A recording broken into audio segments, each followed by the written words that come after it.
Sa isang liblib na baryo sa Tayabas, Quezon, natatanaw mula sa paanan ng burol ang isang maliit na bahay na yari sa kahoy. May bubong na yero at mga kurtinang kupas na nakabitin sa mga bintana. Doon nakatira si Elena, isang masikap na guro sa pampublikong paaralan, at ang kanyang nag-iisang anak na si Ira, isang 8 taong gulang na batang babae na tila may sariling mundo. "Ma, tapos na po yung assignment ko," tawag ni Ira mula sa sahig habang nakaupo sa banig. May hawak na lumang sketchpad at lapis na halos maiksi na. Hindi notebook o aklat ang binubuno niya, kundi mga guhit. Isang batang babae na nakaupo sa ilalim ng punong mangga, may hawak na bulaklak at may tila anino nakapingin sa malayo. "Sigurado ka bang yan ang assignment mo, anak?" Tanong ni Elena habang naglalagay ng ulam sa mesa, pritong galunggong at kamatis na may asin. "Opo ma, pero tapos na rin yung totoong assignment ko sa notebook. Ito na lang yung drawing ko, para lang po sa sarili ko." Napangiti si Elena habang tinatanggal ang alikabok sa uniform ni Ira. "Sige na nga, basta maghugas ka na ng kamay at kakain na tayo. Gutom ka na siguro."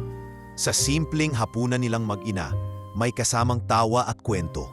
Si Ira, kahit napayat at laging may mga galos sa tuhod, ay may mga matang parang matanda kung tumingin. Palaging parang may alam na hindi niya sinasabi. Ngunit sa kabila nito, masayahin siyang bata, marunong makisama sa kapitbahay, madaling lapitan ng mga kaibigan sa paaralan, at laging nauuna sa pagbati ng magandang umaga, ma'am, sa mga guro niya. Tuwing hapon, pagkatapos ng klase, hindi siya naglalaro ng patintero o habulan tulad ng ibang bata. Sa halip, umuupo siya sa ilalim ng puno sa harap ng kanilang bahay at nagguguhit.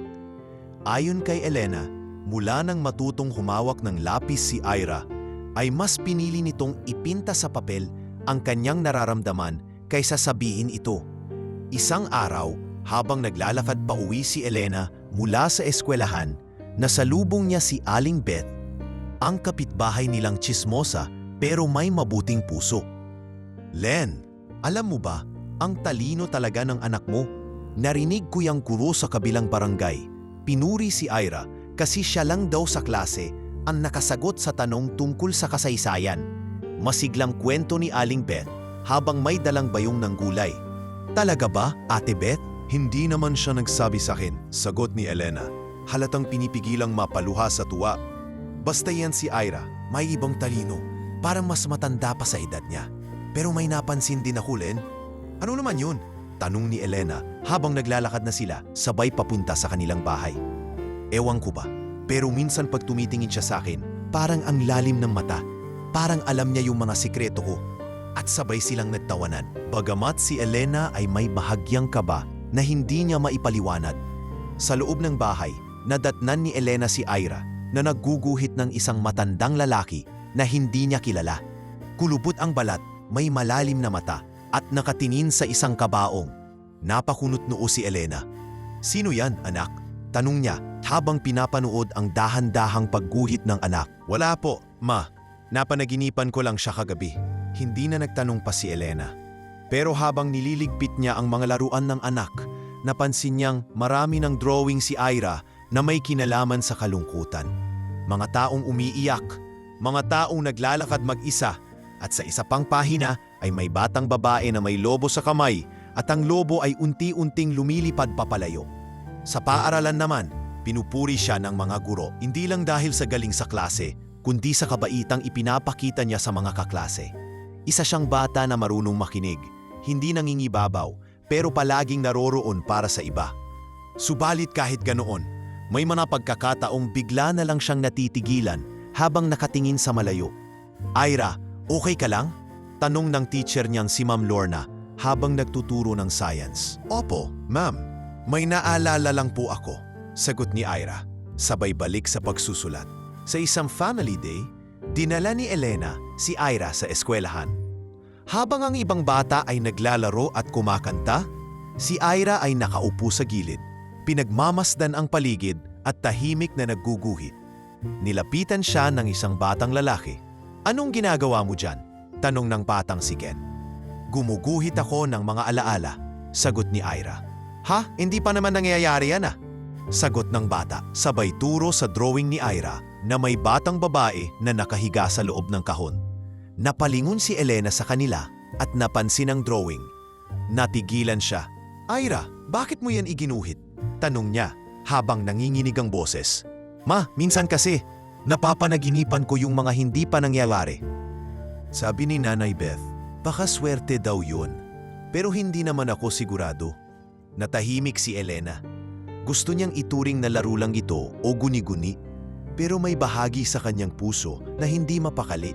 Parang may bubuksang pinto na hindi pa niya kayang silipin. Nang gabing yun, habang natutulog si Ira, niyakap siya ni Elena. Makalipas ang ilang linggo, unti-unting napansin ni Elena ang mga kakaibang kilos ni Ira. Hindi na lamang ito basta mga guhit ng mga malulumpot na tagpo. Minsan, habang nasa kusina si Elena, may maririnig siyang bulong ng anak mula sa kwarto. Hindi pa po ngayon, pero malapit na. Pabulong na wika ni Ira sa kawalan. Nang silipin niya ito, nakita niya ang anak na nakatitig sa kisame. Hawak ang kanyang sketchpad. Anak, sino ang kausap mo? Tanong ni Elena habang papalapit. Napalingon si Ira at ngumiti ng payapa. Wala po ma, kaibigan ko lang po sa isip.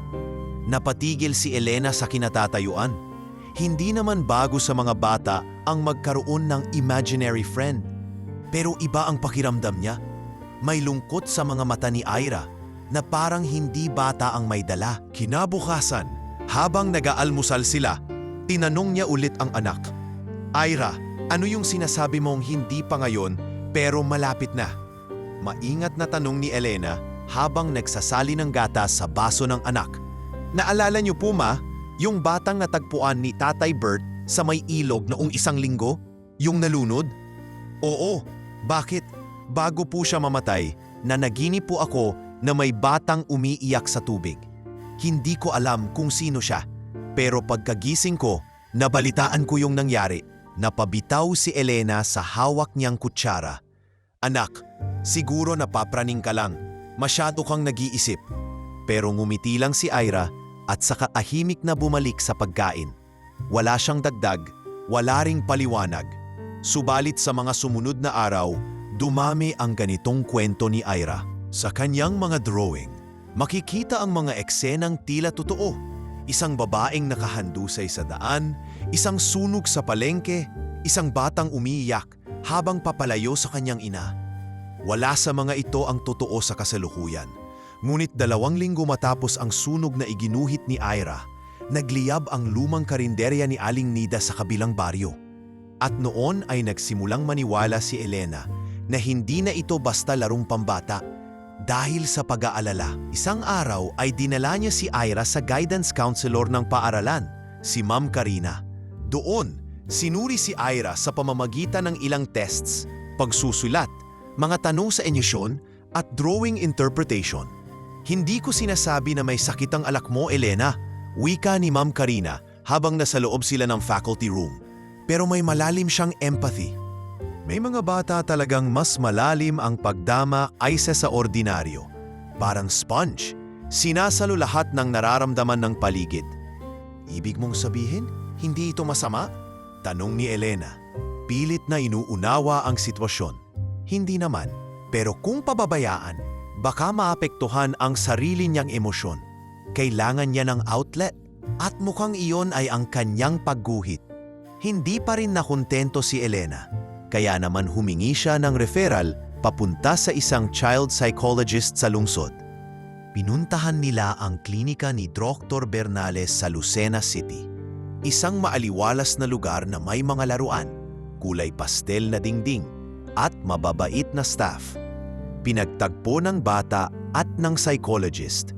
At habang naglalaro si Ira ng puzzle, pinagmamasdan siya sa kabilang salamin ni Elena at Dr. Bernales. Pagkatapos ng ilang session, lumabas ang assessment. Si Ira ay isang hypersensitive empath, paliwanag ng doktora.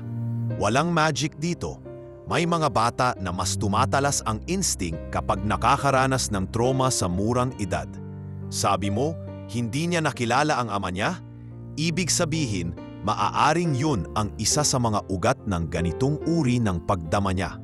Inilalabas niya ito sa art, sa imahinasyon, sa panaginip. Pero bakit?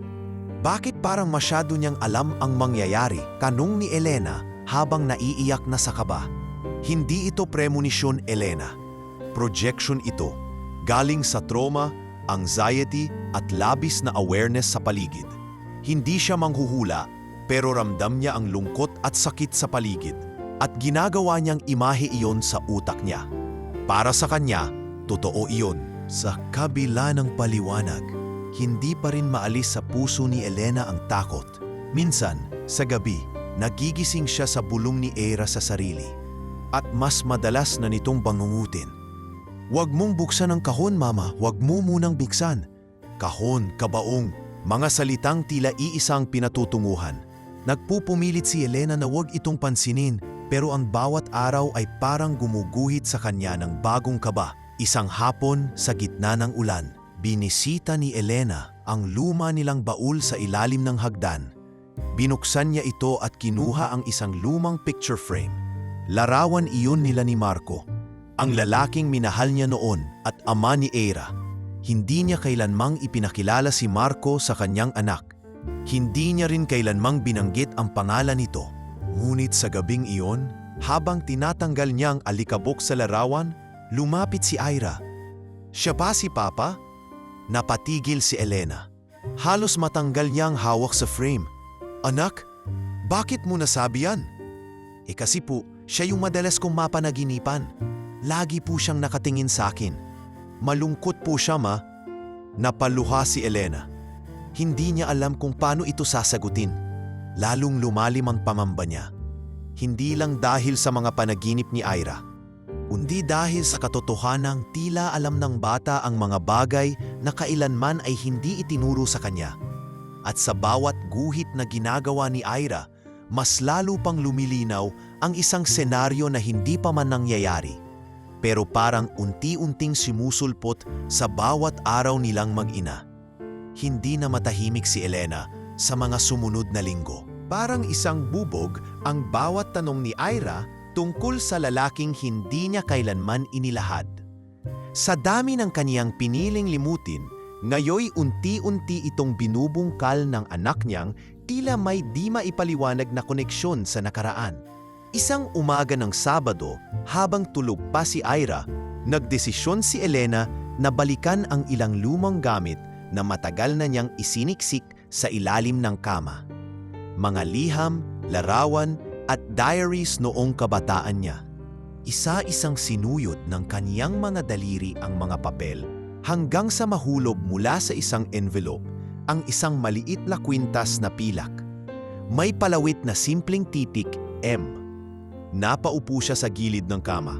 Sa kwintas na yon, unang nagpakilala si Marco, ang lalaking minahal niya ng buot buo at iniwan niyang walang paalam. Nakilala niya ito sa isang seminar para sa mga bagong guro at empleyado ng lokal na munisipyo. Siya noon ay 25 taong gulang, bagong graduate at punong-puno ng pag-asa. Si Marco naman ay isang in-demand na civil engineer, mas matanda sa kanya ng 8 taon at hindi na libre. Alam niya agad ang katotohanan. Alam niyang may asawa na ito, may anak pa nga. Pero sa mga gabing magkasama sila sa mga proyekto, sa bawat tawanan at palihim na paglalakad sa dalampasigan, nahulog siya. Hindi siya pinilit ni Marco, pero niyakap niya ang kasalanan dahil sa panahong iyon, ang pagiging mahalaga sa isang tao kahit panandalian lang ay sapat na sa kanya. 1 taon ang lumipas bago niya nalaman na may bunga ang pagkakasala nila. Si Eira, at sa takot na saktan ang pamilyang kinabibilangan ni Marco, pinili niyang lumayo, lumipat sa baryo ng kanyang ina at manahimik. Sa mga taon ng pagpapalaki niya kay Eira, hindi siya kailanman nagtanong tungkol sa ama. Ngunit ngayon, tila biglang bumabalik lahat ng hindi niya inasahang hahabulin pa siya ng tadhana. Kinagabihan, habang nag-aayos si Elena ng damit ni Eira para sa klase sa Lunes, naabutan niyang muli ang anak sa salas, nakaupo sa ilalim ng bintana, nagguguhit. Nilapitan niya ito at sumulyap sa sketchpad. Isang larawan ng isang lalaking nakatayo sa may sapa, suot ang kwintas na may M. Napakagat siya sa labi. "Ira, bakit mo iginuhit yan?" "Siya po yung lalaki sa panaginip ko kagabi." Sabi po niya, "Wag daw akong matakot," na hindi niya sinasadya ang lahat. Pero malungkot po siya, Ma. Laging lumuluha. Tahimik na napaupo si Elena sa tabi ng anak. Hindi na niya alam kung saan siya huhugot ng lakas. Hanggang sasabihin ni Ira ang mga salitang nagpayanig sa puso niya. "Ma, mahal mo pa po ba si Papa?" "Hindi mo pa siya nakikilala, Ira." Mahinang sagot ni Elena. "Halos bulong na lamang.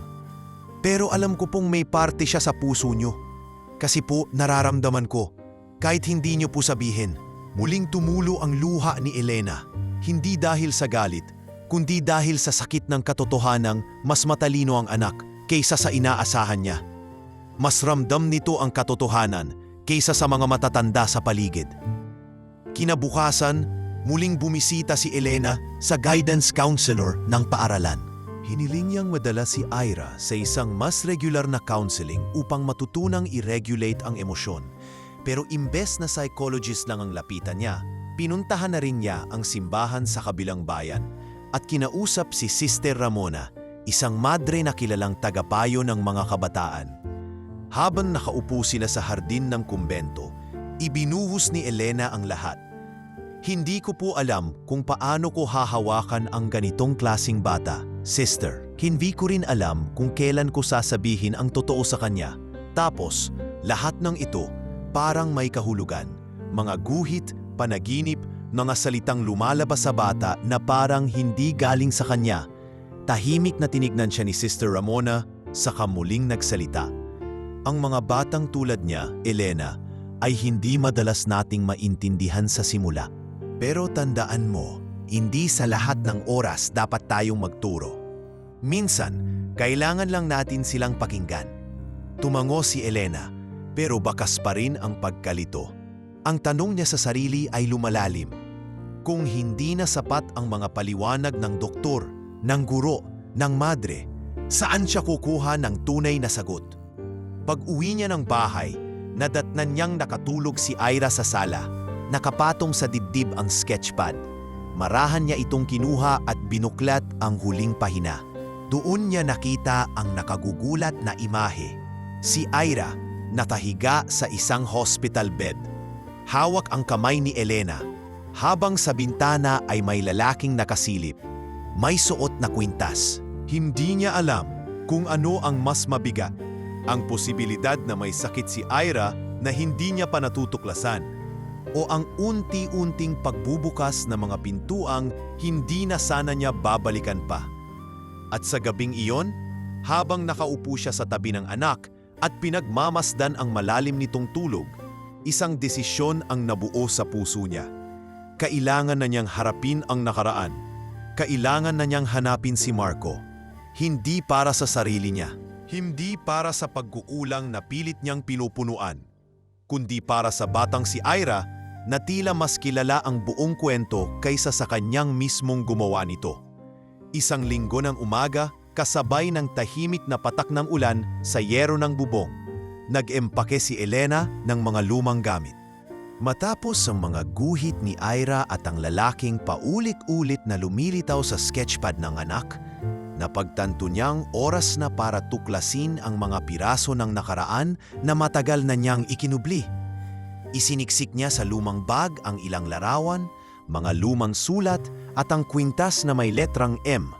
Isang bagay na hindi niya naisip na muling mahahawakan. Sa kwarto, habang nagbubuklat ng libro si Ira, napansin nito ang pagkaabala ng kanyang ina. "Ma, aalis po ba tayo?" tanong ng bata habang hawak ang kanyang sketchpad. "Hindi naman anak, pupunta lang ako sa bayan. May kailangan lang akong puntahan," sagot ni Elena, pilit na pinanatili ang normal na tono ng kanyang boses. "Si Papa." Saglit na tahimik ang hangin sa pagitan nila. Tumango si Elena, marahan. "Oo anak, subukan kong hanapin siya." Isang buwang buo bago siya tuluyang naumbinsi sa sariling kailangan niya itong gawin. Hindi para sa sarili, kundi para sa batang walang iniwang tanong kundi mga guhit at panaginip. Sa isip niya, kung hindi man niya kayang sagutin ang lahat, baka si Marco ang makapuno sa mga patlang sa puso ni Ira. Nagbiyahe siya papuntang Lucena, sa lugar kung saan huling nanirahan si Marco.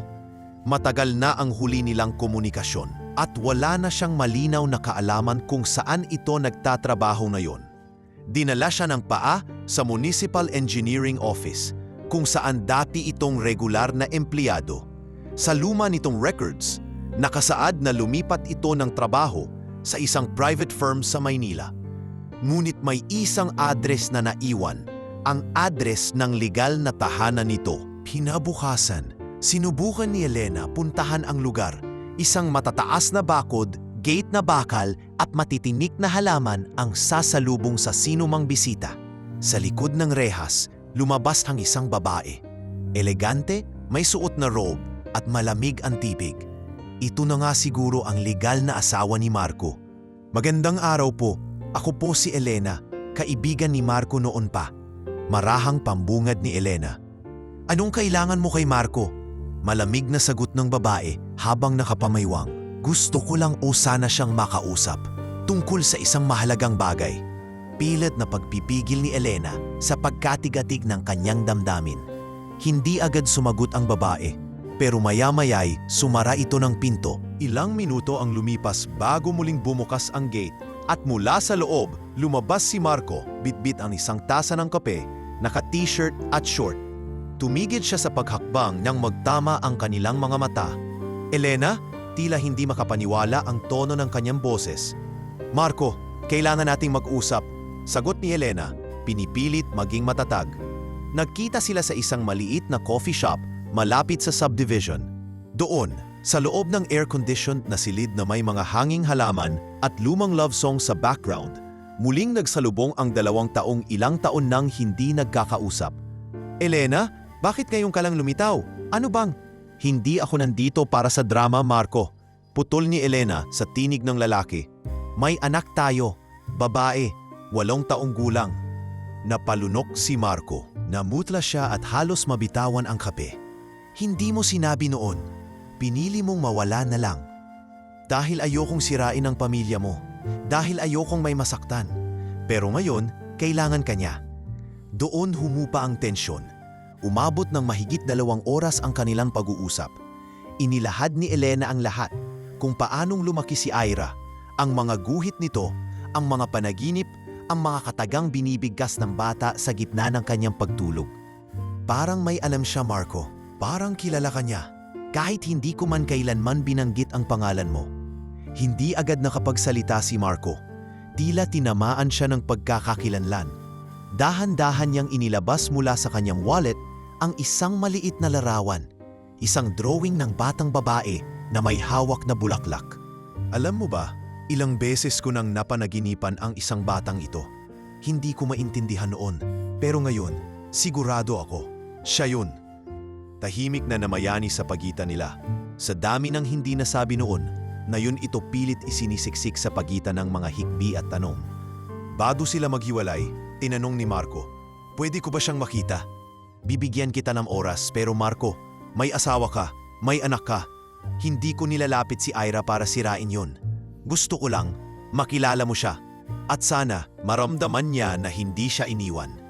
Umalis si Elena ng araw na iyon na may mabigat pa ring dibdib, pero may bahid ng pag-asa sa dibdib.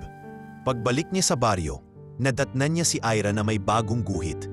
Isang babae, nakasakay sa bus, umiiyak habang hawak ang larawan ng isang lalaking may kwintas. Ma, sabi ni Ira habang inaabot ang sketchpad, anong pakiramdam nang makita si Papa sa tunay na buhay? Nanlaki ang mata ni Elena. Paano mo? Panaginip lang po. Pero masaya po ako, kasi alam kong malapit mo na akong ipakilala sa kanya. Napaluha si Elena, ngunit sa pagkakataong ito, hindi dahil sa takot kundi sa tiwala na kahit na anuman karaming taon ang inilibing ng nakaraan, may mga bagay pa ring muling sumisibol para sa batang kailanman ay hindi nagkulang sa pakiramdam ng pag-ibig. Lumipas ang 1 linggo matapos ang muling pagkikita nina Elena at Marco. Hindi naging madali ang mga araw na sumunod. Tila bawat umagay mas mabigat, bawat gabi mas mahaba. Sa puso ni Elena, nandoon pa rin ang pangamba. Paano kung hindi kayanin ni Ira ang emosyonal na bigat ng pagkakakilala sa amang noon ay nasa likod lamang ng bawat guhit at panaginip niya? Paano kung ito ang magbibigay ng sugat imbes na ginhawa? Isang Martes ng hapon, habang naglalakad pa uwi si Ira mula sa eskwelahan kasama ang mga kaklase, bigla siyang nawalan ng balanse. Sa gitna ng tawanan ay napahawak siya sa sentido at napatigil. Nagtaka ang kanyang mga kalaro. Maya-maya'y napaluhod na ito sa semento, namumutla at tila nawawala sa ulirat. Dinala agad siya ng kanyang guro sa health center. Pinawagan si Elena na agad namang sumugod. Anong nangyari sa anak ko? Tanong niya sa nurse na abalang sinusukat ang vital signs ni Ira. Nahilo raw po, ma'am. Inatake ng panghihina. Pero stable na po siya ngayon. Inayuhan kami ng barangay doktor na ipacheck siya sa bayan para mas masusing maeksamin. Habang pauwi, nakasakay sa tricycle si Elena kasama ang anak. Tahimik si Ira, nakasandal sa kanyang balikat, malamlam ang mga mata. Parang may iniisip na malalim. Ma, kapag namatay po ba ang isang tao, nasasaktan pa rin siya sa panaginip ng mga naiwan? Natigilan si Elena. Bakit mo naman natanong yan, anak? May mga panaginip po kasi ako na may mga taong patay na pero umiiyak pa rin sila. Tapos tinatawag ako. Hindi na nagsalita si Elena. Muli niyang naramdaman ang luma at paulit-ulit na kaba na tila may ibinubulong ang mundo sa kanyang anak na hindi niya kayang marinig. Kinabukasan, dinala nila si Ira sa isang pediatric neurologist sa lungsod. Matapos ang ilang pagsusuri at pag-scan, pinatawag si Elena sa isang hiwalay na silid. May nakita po kaming kakaibang aktibidad sa EEG reading ng bata. Paliwanag ng doktor habang ipinapakita ang ilang imaging ng utak ng bata. Posibleng may neurological sensitivity siya. Sa kasalukuyan, hindi pa po ito life-threatening. Pero kailangan nating bantayan. Kailangan niya ng masusing obserbasyon at maaaring sumailalim sa mga therapy session para mapanatili ang emotional balance niya. Dok, may kinalaman po ba ito sa pagkahilo niya kahapon? Posible po. Minsan kapag overloaded ang utak sa emosyon o impormasyon, lalo na sa mga batang hypersensitive, nagkakaroon ng partial shutdown ang ilang function ng katawan. Hindi pa ito epilepsy. Pakiramdam niya, hindi siya sapat. Kahit gaano siya kasipag, kahit gaano siya kaalaga, parang palaging may kulang. Umuwing tahimik si Elena kasama si Ira at buong araw silang magkayakap sa higaan. Gabi na nang makatanggap siya ng mensahe mula kay Marco. Nasa labas na raw ito ng baryo, galing Maynila, at naisa na siyang makausap saglit. Lumabas si Elena, naiwan si Ira na natutulog, at tinungo ang waiting shed sa may kanto kung saan naghihintay si Marco. Nang magkaharap sila, kapwa sila tahimik. Si Marco ang unang nagsalita. Elena, gusto ko siyang makita. Hindi ko na kaya, kahit isang beses lang. Hindi siya tulad ng ibang bata, Marco. Sagot ni Elena. Hindi siya mabilis makalimot. Hindi siya madaling magtiwala. Pero alam kong hinihintay ka niya. Anong ibig mong sabihin? Ilang beses ka na niyang iginuhit, kahit hindi ka pa niya nakikita. Paulit-ulit kang lumalabas sa sketchpad niya. Nasa likod ng bawat eksena. Lagi kang nandoon. Hindi na nakapansalita si Marco. Tumango lamang ito at sa mga mata niyang puno ng pag-aalala at pananabik, nakita ni Elena ang isang ama na kahit huli man ang pagdating ay handang bumawi. Kinabukasan, pinakilala ni Elena si Marco kay Ira. Sa unang pagkikita nila, nanlaki ang mata ng bata. Tahimik lang itong nakatitig sa lalafing nasa harapan niya. Tila hindi sigurado kung nananaginip o totoo. Hello, Ira. Marahang bati ni Marco. Pilit ang ngiti, nanginginig ang boses. Papa? Tanong ni Ira, halos pabulong. Kayo po yung nasa panaginip ko lagi. Nabigla si Marco. Tumingin siya kay Elena, na bahagyang tumango sabay punas sa luha. Niluhuran ni Marco ang bata at dahan-dahang hinawakan ang mga kamay nito. Hindi ko alam kung paano ako magsisimula, pero gusto kong malaman mo na. Pinagsisihan ko ang lahat ng hindi ko nagawa. Hindi sumagot si Ira.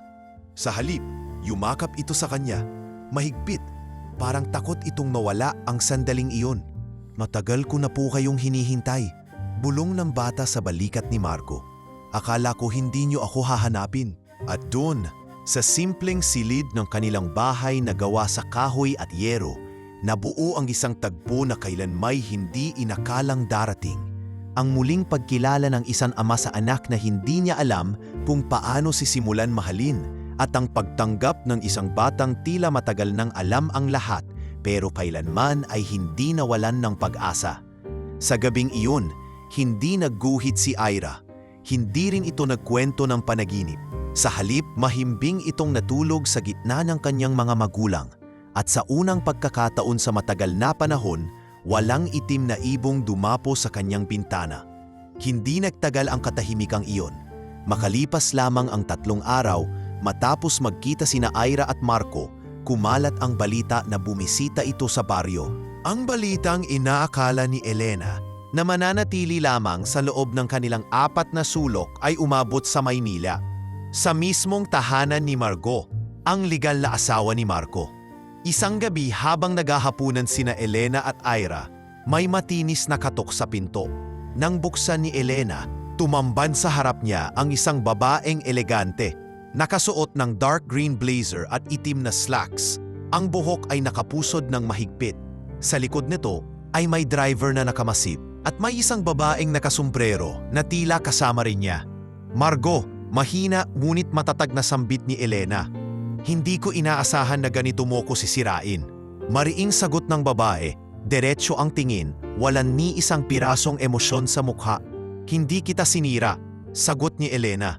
Hindi mo rin alam ang buong kwento. Alam kong may anak kayo. At hindi mo ba ako minahal bilang babae? Bilang asawa para sabihing may bunga ang relasyon ninyo noon? Walang respeto, Elena. Hindi mo ako binigyan ng kahit anong pagtanaw. Sumagot si Elena, pinili kong huwag sabihin sa kahit sino.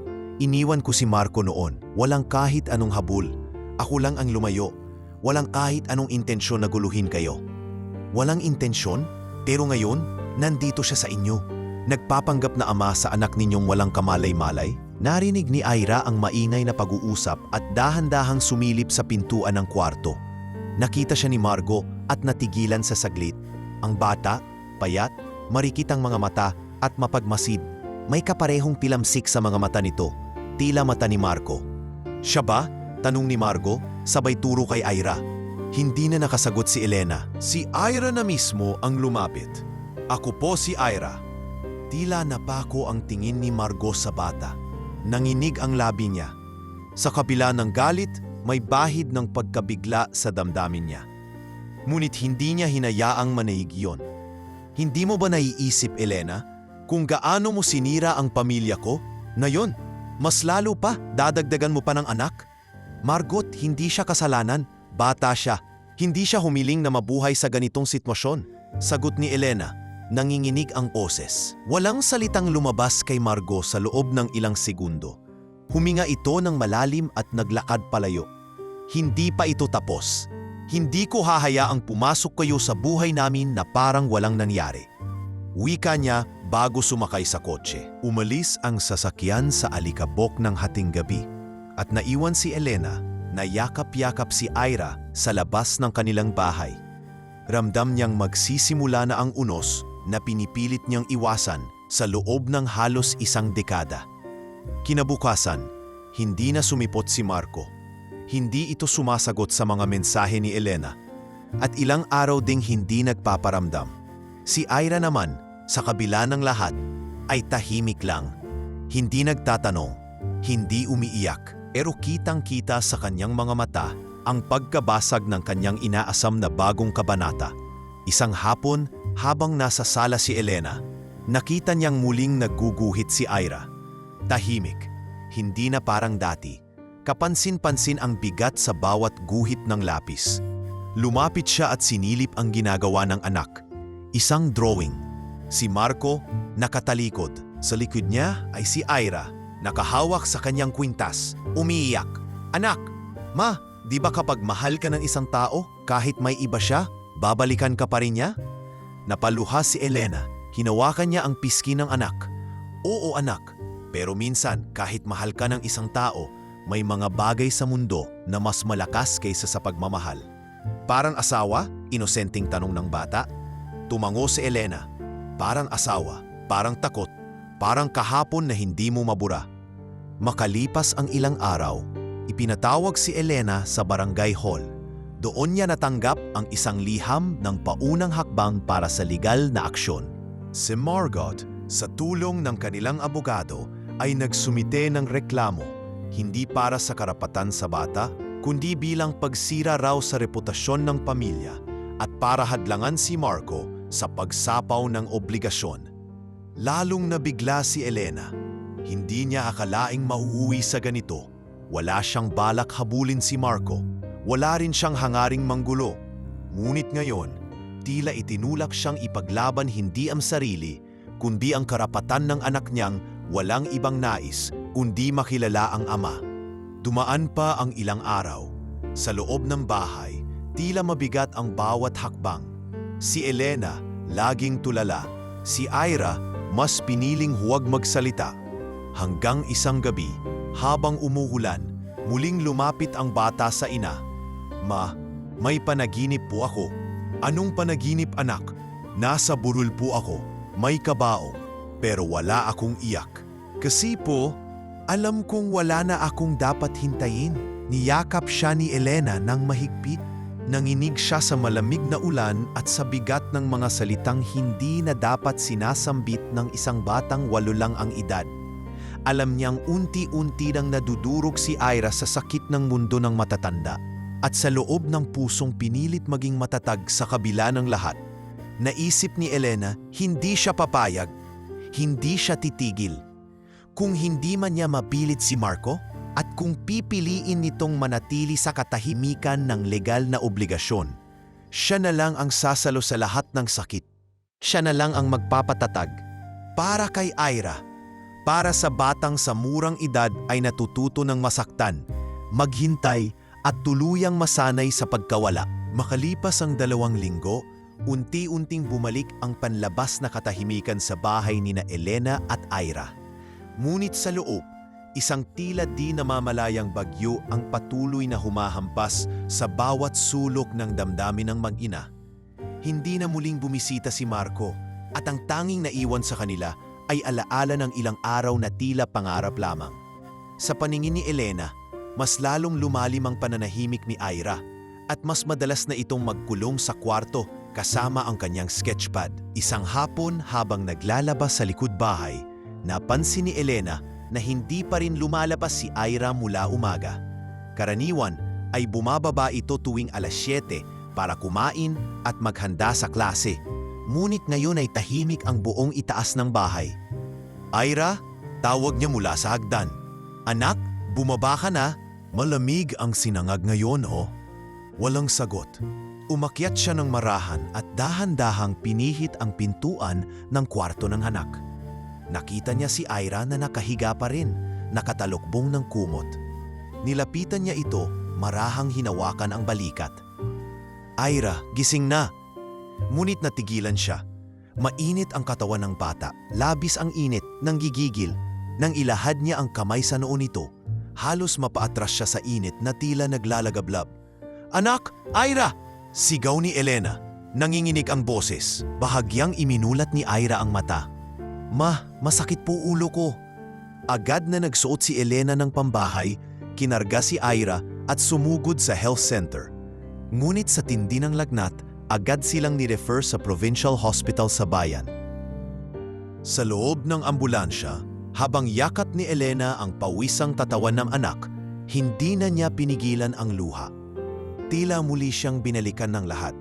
Ang gabi ng mga panaginip, ang mga guhit ng kabaong, at ang kwintas ni Marco. Lahat ay tila piraso ng isang mapait na puzzle. Pagdating sa ospital, agad dinala si Ira sa emergency room. Napapaligiran ng mga nurse at doktor, isinailalim sa serye ng tests. Si Elena ay halos hindi makahinga habang pinagmamasdan ng anak na parang unti-unting nauupos sa harap niya. Matapos ang ilang oras, lumabas ang doktor na may daladalang clipboard. Sa kanyang mga mata ay naroroon ang pag-aalinlangan, ang lungkot at ang bigat ng balita. Ma'am Elena, mahinang umpisa ng doktor. Kailangan po nating maging matatag. Ayon po sa results, may kondisyon po si Ira na matagal nang naroroon. Isang uri ng brain inflammation, encephalitis, na maaaring nag-ugat sa isang autoimmune reaction. Matagal na po itong dahan-dahang umaakyat at ngayon lang po nagpakita ng matinding sintomas. Dok, nanginginig ang boses ni Elena. Anong ibig sabihin yan? Gagaling po ba siya? Tumingin ang doktor sa kanya, diretso sa mata. Gagawin po namin ang lahat, pero sa mga ganitong kondisyon, mabilis ang progreso. Kailangan pong ipasok siya agad sa ICU. Hindi alam ni Elena kung paano tatanggapin ang lahat. Nataupo siya sa gilid ng koridor, hawak ang kanyang dibdib, pilit kinakalma ang sarili. Para siyang binagsakan ng mundo, isang ulap ng takot at pagkagimbal ang bumalot sa kanya. Lumipas ang 3 araw. 3 araw ng walang tulog, walang kain, puro dasal at panalangin. Si Ira ay naka-intubate, hindi gumagalaw ngunit may kaunting reaksyon sa stimuli. Araw-araw, hinihintay ni Elena ang milagro.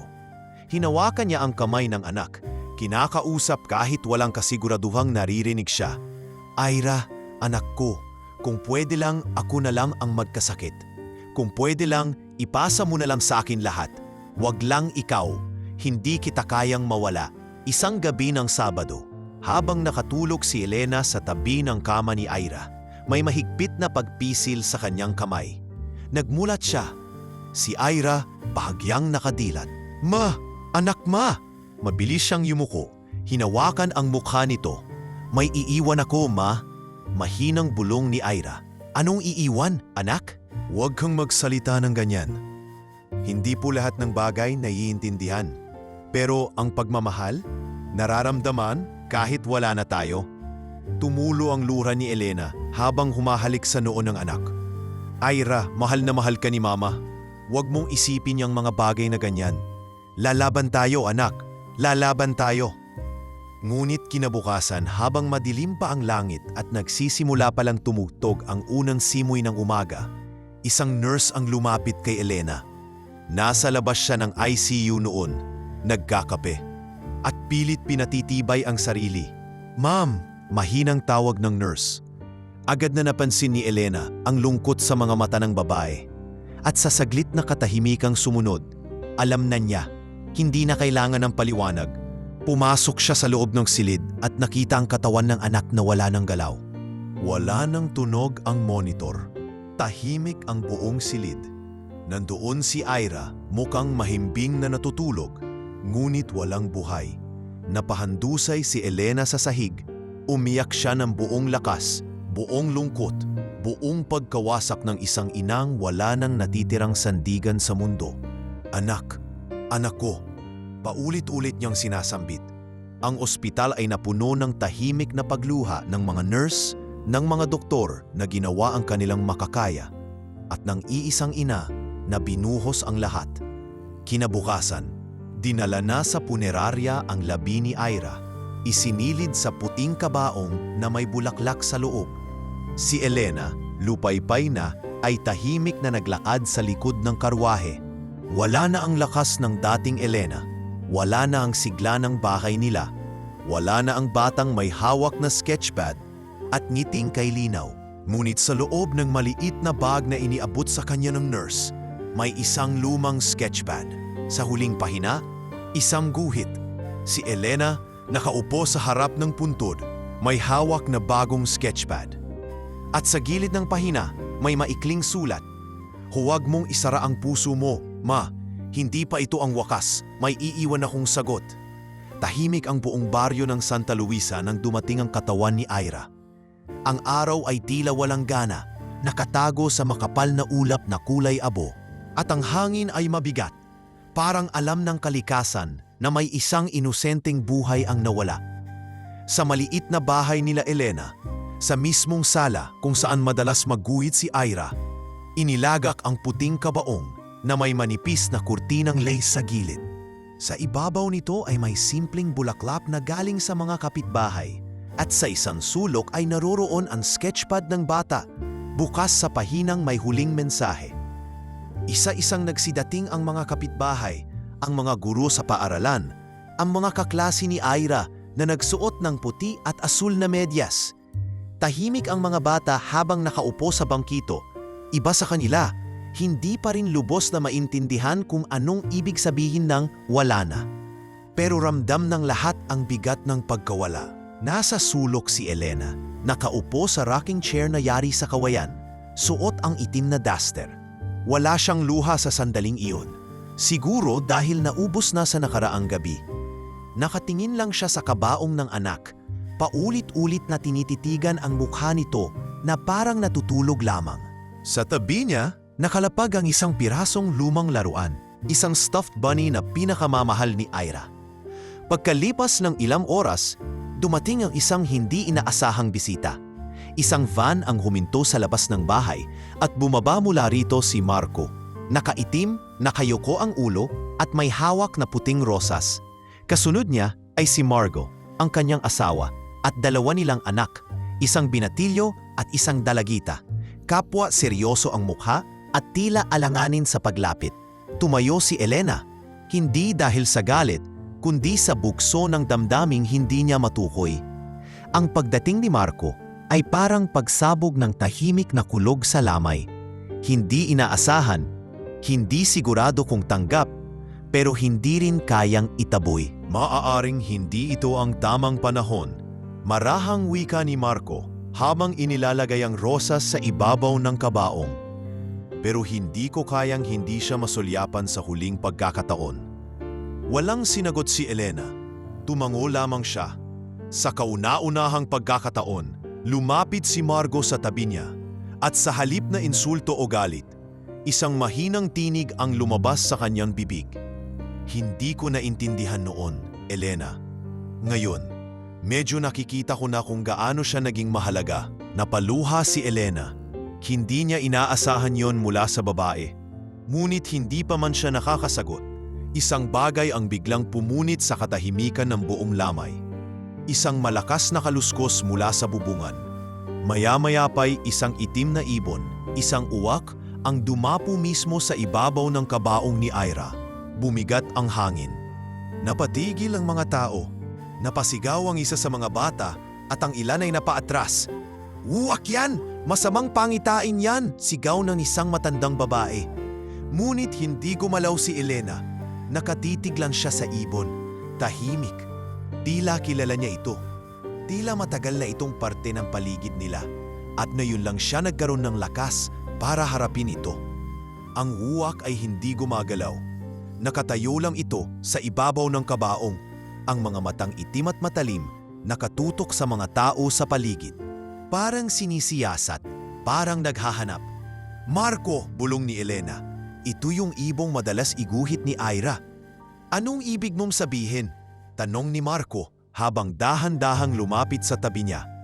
Sa mga huling guhit niya, may uwak, laging nasa ibabaw ng kabaong, laging nakatitig. Lalong naging tahimik ang buong silid. Ang lahat ay tila napako sa pagkakatayo. Pinapanood ang ibon na tila tagapagbantay ng mga lihim. At sa hindi maipaliwanag na sandali, biglang bumuka ang sketchpad ni Ira na nasa tabi ng kabaong. Bagay na walang humipo, walang hangin, walang galaw. Isang pahina ang bumungad, isang drawing, eksaktong eksena ng lamay. Naroon ang lahat ng tao sa paligid. Nakapwesto sila ayon sa kanilang aktwal na kinaroroonan. Maging ang uwak ay nasa drawing, nasa ibabaw ng kabaong. Isang babae ang napasigaw. "Diyos ko po, paano niya ito iginuhit bago pa siya mamatay?" Bumilis ang tibok ng puso ni Elena. Lumapit siya sa sketchpad at inangat ito. Sa ibabang bahagi ng pahina ay may maliit na sulat. Hindi lahat ng dulo ay wakas. Minsan, ito ang simula ng pagtanggap. Umakyat ang luha sa mga mata ng bawat isa. Si Marco ay napaupo sa tabi ng kabaong. Hawak ang kamay ni Ira sa ibabaw ng salamin. Ang asawa niyang si Margo ay tahimik na lumayo kasama ang kanilang mga anak. Hindi na nagbitaw ng masamang salita. Tila sa pagkakataong ito, pinili nilang umalis na dala ang katahimikan ng pag-unawa. Mula sa pagkakatayo ng uwak, unti-unti itong pumalapit sa sketchpad, saka lumipad palabas ng bintana. Isang lakas ng hangin ang sumabay sa pag-alis nito, at ang ilang kandila ay bahagyang gumalaw, ngunit hindi namatay. Sa huling gabi ng lamay, nagpatuloy ang dasal, nagpatuloy ang iyakan, ngunit hindi na ito iyak ng takot, hindi na rin ito iyak ng galit. Isa na itong tahimik na pagpapaalam at pagyakap sa katotohanang kahit maikli ang panahong ibinigay sa kanila. Ang iniwang alaala ni Ira ay higit pa sa sapat upang ipagpatuloy ang buhay. At si Elena, sa kanyang pagkakaupo sa harap ng kabaong ng anak, ay muling binuklat ang sketchpad.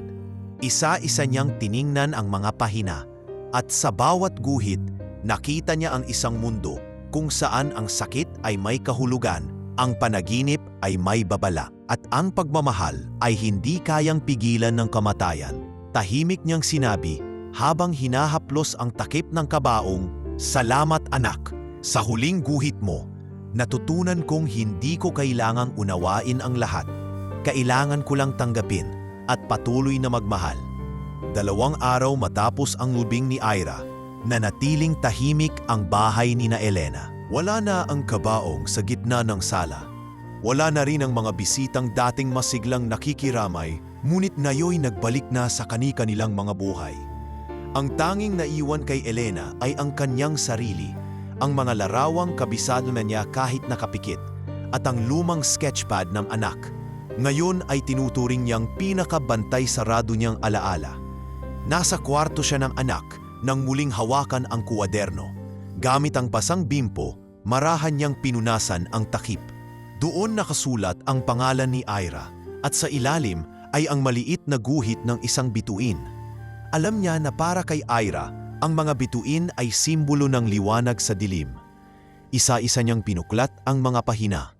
Nagsimula sa mga simpleng drawing, mga bulaklak, hayop, mga puno, guro at kaklase, hanggang sa dumating na siya sa mga mas masinsinang guhit, yung puno ng emosyon, mga taong umiiyak, mga eksena ng paglisan, mga pangyayaring tila hindi karaniwan para sa murang edad ng anak niya. Sa ikalawang bahagi ng kwaderno, bumungad ang drawing ng mga tao, mga mukhang pamilyar. Isa roon ay si Ma'am Lorna, guro ni Ira, nakaupo sa silid-aralan at may hawak na cellphone. Sa likod nito, may isa pang batang babae na lumuluha. Bahit ito, bulong ni Elena. Ngunit, mas ikinagulat niya ang mga sumunod na pahina. Isa-isa niyang nakita ang mga guhit ng ilang bisita sa lamay. Naroon si Aling Marita, ang kapitbahay nilang tsismosa, na sa guhit ay nakaluhod sa isang altar, umiiyak. Sa isa pa, si Tatay Ben, na sa drawing ay may hawak na bote ng alak at isang sulat sa kanyang mesa. "Nakakatakot na ito, Ira," mahina niyang bulong, bagaman ang puso niya ay parang hinihila ng pag-unawa. Lahat ng mga guhit ay hindi lang basta larawang lika ng imahinasyon. Isa-isa na pagtanto ni Elena na ang mga ito ay tila mga eksaktong eksena sa buhay ng mga taong malalapit kay Ira. Mga lihim, mga tagpong maaaring hindi pa nangyayari, pero tila bababala o pahiwatig. Bumukas siya sa isang pahina na ikinabigla niya. Guhit rito ng kanilang sariling sala. Naroon ang kanyang sarili, nakaupo sa harap ng isang babaeng umiiyak. Nakapikit ang babae, tila may malalim na pinagdaraanan. Sa gilid ng drawing ay may nakasulat, "Hindi lahat ng nagmamahal ay totoo, pero ang totoo ay laging nasasaktan." Napaupo si Elena sa kama ni Ira. Iniangat ang sketchpad at niyakap ito ng mahigpit. Parang bigla siyang binagsakan ng katotohanan. Ang anak niya ay hindi lamang nakaramdam, kundi tila lubos na nakaunawa sa damdamin ng mga tao sa paligid, higit pa sa mga kayang unawain ng matatanda. Maya-maya'y may narinig siyang katok sa gate. Bumaba siya at paglabas ay nakita si Marco. Nakasuot ito ng simpleng puting polo, may hawak na lumang envelope. "Elena," aniya, tila alangan, "pwede ba akong pumasok? May gusto sana akong ibigay." Tumango si Elena. Pumasok sila sa loob ng bahay, naupo sa mesa sa kusina. Tahimik, tanging lagaslas ng ulan sa bubuman ang maririnig. Inabot ni Marco ang envelope. Ito'y galing kay Ira, aniya. Inabot ng nurse sa akin nung araw ng libing. Hindi raw nila alam kung paano napunta sa mesa sa ICU. Pero may pangalan ko raw at sa loob may sulat. Binuksan ni Elena ang envelope. Doon nakita niya ang isang papel na gawa sa sketchpad. Drawing ito ng isang lalaking nakatingin sa salamin. Sa likod nito ay may maikling liham. Papa, hindi ko po kayo sinisisi. Gusto ko lang po kayong makita kahit sandali. Para malaman niyo kung sino ako at kung gaano ko kayo kamahal kahit hindi niyo ako nakilala agad. Huwag niyo pong sisihin si Mama. Kasi siya po ang dahilan kung bakit natuto akong umintindi ng tahimik. Ira, hindi na napigilan ni Marco ang kanyang sarili. Tumulo ang luha sa kanyang mga mata. Hinawakan niya ang mukha at napayuko. Sa unang pagkakataon, nakita ni Elena ang lalaking hindi ang Marco ng nakaraan, kundi ang Marco na nawalan, ng pagkakataon, ng anak, ng buong panahong hindi na maibabalik. Ipinaglaban mo siya mag-isa. Bulong ni Marco. At ako, wala. Nandoon ako sa isang pamilya na akala ko kumpleto na ako. Pero hindi pala. Hindi ko yan isinumbat. Sagot ni Elena. Wala akong inaasahan sa iyo, Marco. Ang gusto ko lang kahit sa huli, nakita mo siya. Kasi para kay Ira, sapat na yon. Tahimik silang naupo ng ilang minuto. Hanggang sa mapansin ni Marco ang sketchpad na nasa ibabaw ng mesa. Ano yan? Tanong niya. Mga guhit ni Ira, lahat ng naramdaman niya. Inilagay niya dito. Binuklat ni Elena ang isang pahina at pinakita ang drawing nila ni Marco. Magkatabi, ngunit magkaibang direksyon ang tingin. Sa pagitan nila ay si Ira, nakangiti, at sa paligid nito ay pawang liwanag. Sa gilid ng pahina, nakasulat, hindi ko sila mapag-isa, pero baka pag wala na ako, matutunan nilang sabay tumingin sa iisang langit. Napayuko si Marco. Matatalino talaga ang mga batang tulad niya. Para bang pinadalalan sila sa mundo para turuan tayong magmahal at tanggapin ang mga hindi nating maintindihan. Tumango si Elena. Hawak niya ang sketchpad ng anak. Pero sa loob-loob niya, ang hawak niya talaga ay isang pamana, isang gabay, mula sa isang batang hindi nabuhay ng matagal, pero nakapagdala ng liwanag na higit pa sa kayang abutin ng liwanag ng araw. Sa araw na iyon, tahimik silang naupo sa sala. Wala nang usapan tungkol sa nakaraan, sa kasalanan, sa pagsisisi. Ang natira na lang ay isang shared na kalungkutan at ang iisang pag-asa na, sa kabila ng pagkawala, ang mga iniwang pahina ng isang batang may matalas na puso ay magdadala ng direksyon sa buhay ng mga naiwan. Lumipas ang mga araw na para bang hindi umaandar ang oras. Patuloy na umaambon tuwing hapon at sa bawat patak ng ulan sa yero ng kanilang bahay, muling nabubuhay kay Elena ang alingaw-ngaw ng tinig ng anak, mga tawanan, kwento, tanong at mga biro na ngayoy nagiging alala na lamang. Sa tuwing hahawakan niya ang sketchpad ni Ira, pakiramdam niya ay muli siyang pinabalikan ng anak sa paraang tanging siya lang ang nakakaunawa. Sa isang hapon, habang nililinis niya ang aparador ni Ira, may isang makapal na pambalot ng papel na nakaipit sa ilalim ng mga lumang libro. Hinila niya ito. Isa itong envelope na kulay cream, makapal ang loob at may nakasulat sa harap. Para kay Papa, huwag bubuksan hanggang wala na ako. Nalaglag ang envelope mula sa kamay ni Elena. Hindi niya alam kung dapat ba niya itong basahin. Bahagi ng kanyang puso ang nagsasabing ibigay ito kay Marco nang walang pag-aalinlangan. Pero may bahagi rin na takot. Takot na baka mas masaktan pa siya sa nilalaman. Ngunit nanaig ang tiwala sa anak. Ipinangako niya sa sarili na igagalang ang lahat ng iniwan nito. Kinuha niya ang kanyang cellphone at nagpadala ng maikling mensahe kay Marco. May iniwan si Ira para sa'yo. Gusto kong ibigay. Agad na sumagot si Marco. Hindi pa man lumalampas ang isang oras ay naroon na siya sa labas ng bahay. Nakasuot ito ng simpleng t-shirt at pantalon. Pagod ang mga mata pero mulat. Tila may hinahanap na direksyon. tahimik siyang inabutan ni Elena ng envelope. Walang sinabi. Tumangulang si Marco at naupo sa upuang kahoy sa ilalim ng puno ng santol sa harapan ng bahay. Habang binubuksan nito ang sobre, pinili ni Elena na pumasok muna sa loob. Ngunit hindi niya maiwasang silipin ito mula sa siwang ng bintana. Sa loob ng sobre ay may isang pahinang sulat, ilang maliliit na drawings at isang Polaroid photo nila ni Elena. Kuhang-kuha ang larawang iyon noong halos 3 taon pa lang si Ira, habang natutulog ito sa pagitan nilang dalawa. Hindi na maalala ni Marco kung kailan ito kinunan. Hindi niya man lang alam na may kopya pa pala si Elena. Binasa ni Marco ang liham sa kanyang mga palad, mabagal habang nanginginig ang kanyang dibdib. Dear Papa, sana mabasa mo ito kahit wala na ako.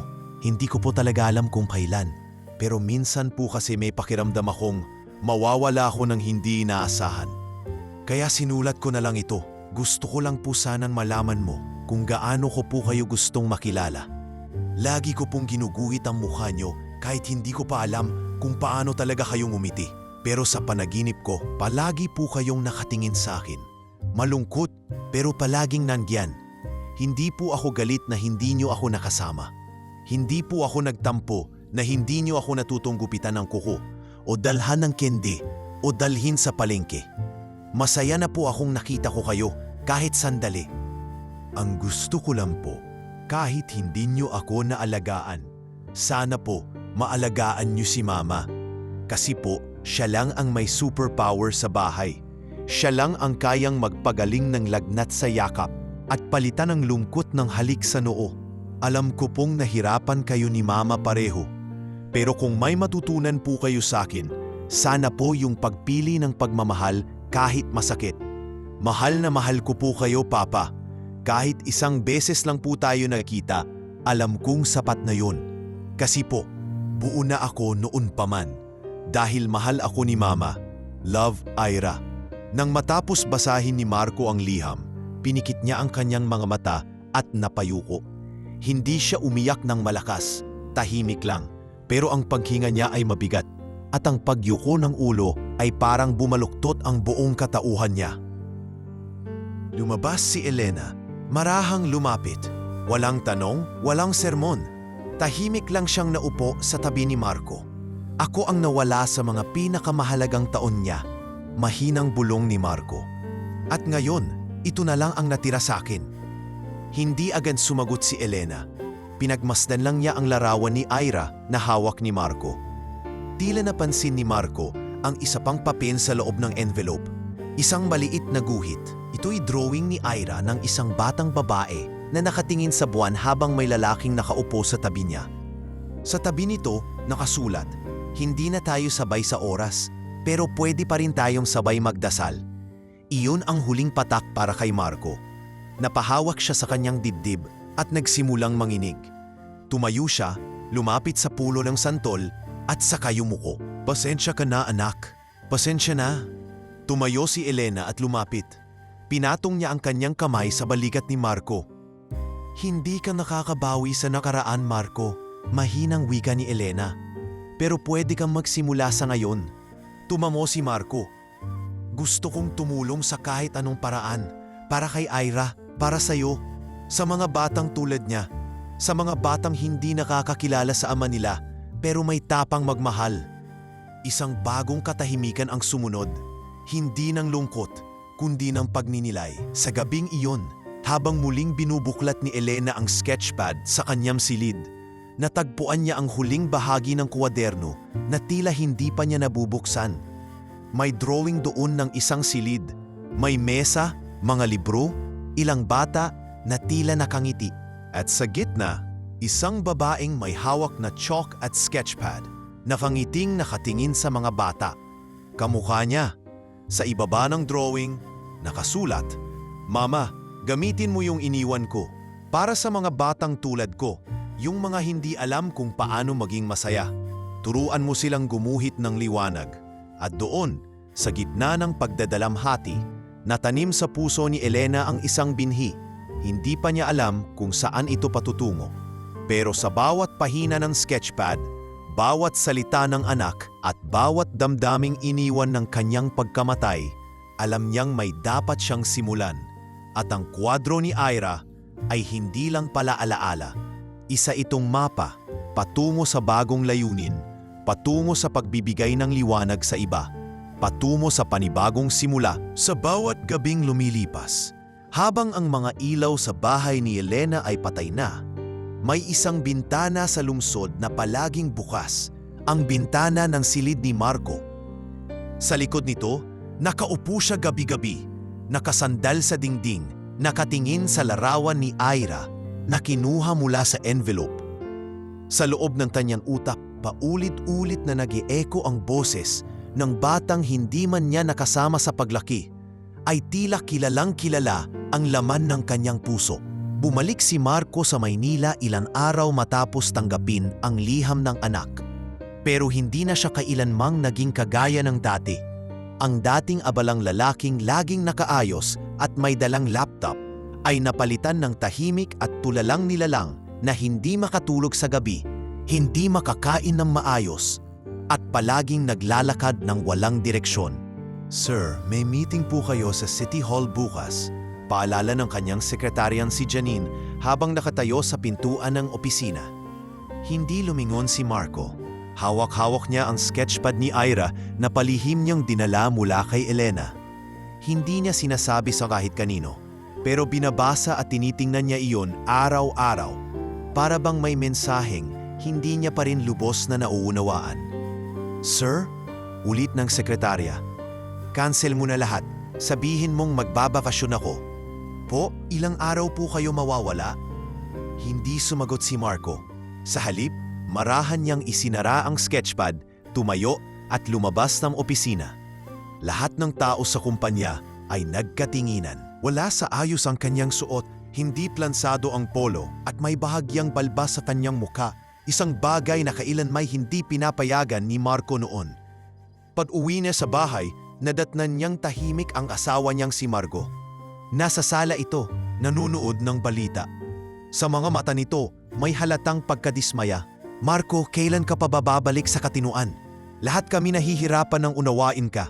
Yung mga anak mo, tinatanong kung anong nangyayari sa'yo. Ayoko na ng ganito." "Hindi mo kasi naiintindihan," mahinang sagot ni Marco habang inuupo ang sarili sa isang silya malapit sa pinto. "Bakit ba? Dahil lang ba sa batang yon? Ilang araw mo lang naman siyang nakita, Marco. Ilang araw. Hindi mo nga siya pinalaki." Napapikit si Marco. Hindi niya gustong makipagtalo, pero hindi niya rin mapigil ang bigat ng nararamdaman. Sa ilang araw na yon, naramdaman kong may parte ako na matagal nang nawawala. At ngayong alam kong nariyan pala siya noon pa at hindi ko man lang piniling hanapin. Pakiramdam ko ako na ang pinakamasamang ama. Napahawak si Margot sa sentido. "Hindi kita pinipigilang mahalin siya, pero wag mong sirain ang buong mundo mo para sa isang bagay na hindi mo na mababawi. Marco, may pamilya ka pa rito, may mga anak ka pa rito." Hindi na sumagot si Marco. Tumayo siya at iniwan si Margot sa sala.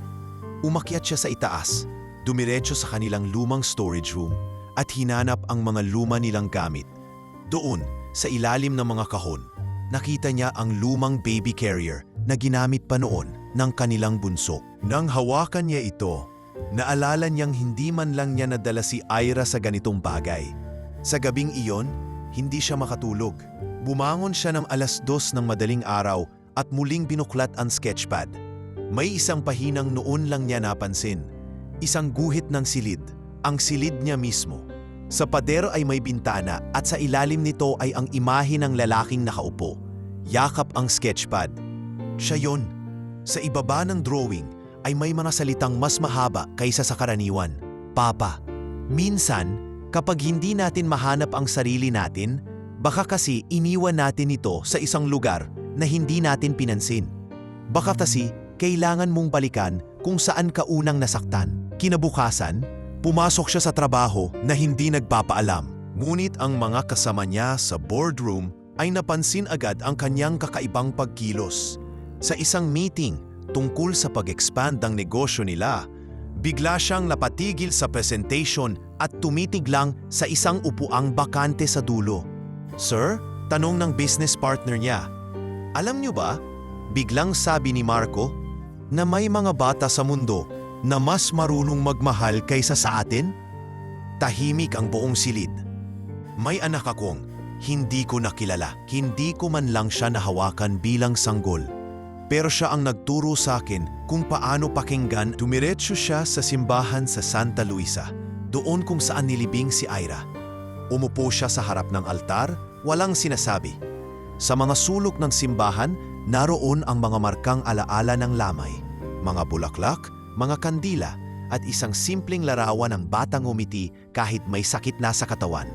Maya-maya'y lumapit ang isang matandang madre. Gusto mong magdasal, iho? Hindi ko alam kung kaya ko pa, sagot ni Marco. Tahimik ang Diyos, anak.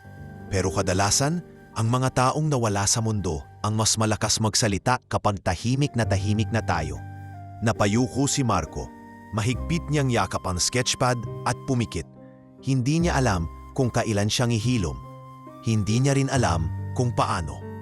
Pero alam niyang kailangan niyang bumalik sa pinanggalingan. At kung wala na si Ira, kung hindi na mababalik ang mga taong nawala, baka ang paraan na lang ay ang isa buhay ang lahat ng iniwan ng anak, isa-isa. At sa sandaling iyon, habang nakaluhod sa harap ng altar ng simbahan, unang beses siyang muling nakaramdam ng kapayapaan. Hindi ito galing sa kahit anong dasal. Hindi rin ito dahil sa awa ng langit, kundi dahil sa wakas, naramdaman niyang hindi siya nag-iisa. Sa puso niya, naroon pa rin si Ira, hindi bilang alaala lamang, kundi bilang direksyong kailanmay hindi na niya tatalikuran. Pagkaraan ng libing at sunod-sunod na gabi ng pag-iyak, unti-unting bumabalik sa realidad si Elena. Pero hindi ito ang uri ng pagbangon na may kasamang pag-asa. Ito ay tahimik, mabigat, parang isang kaluluwang pilit gumagalaw kahit may pasan-pasang bakal sa dibdib. Bawat sulok ng bahay ay paalala ni Ira. Ang kurtina sa bintana na siya ang pumili, ang tasa ng tsokolate sa estante, at ang laruan nitong bunny na nakaupo sa ulunan ng kama. Sa bawat umagang nagigising si Elena, ang unang instinct niya ay tumingin sa kwarto ng anak para lang maalala muli na wala na itong hininga. Nakatayo siya palagi sa pagitan ng gusto ko nang sumuko at kailangan kong mabuhay para sa kanya. Magising ka na!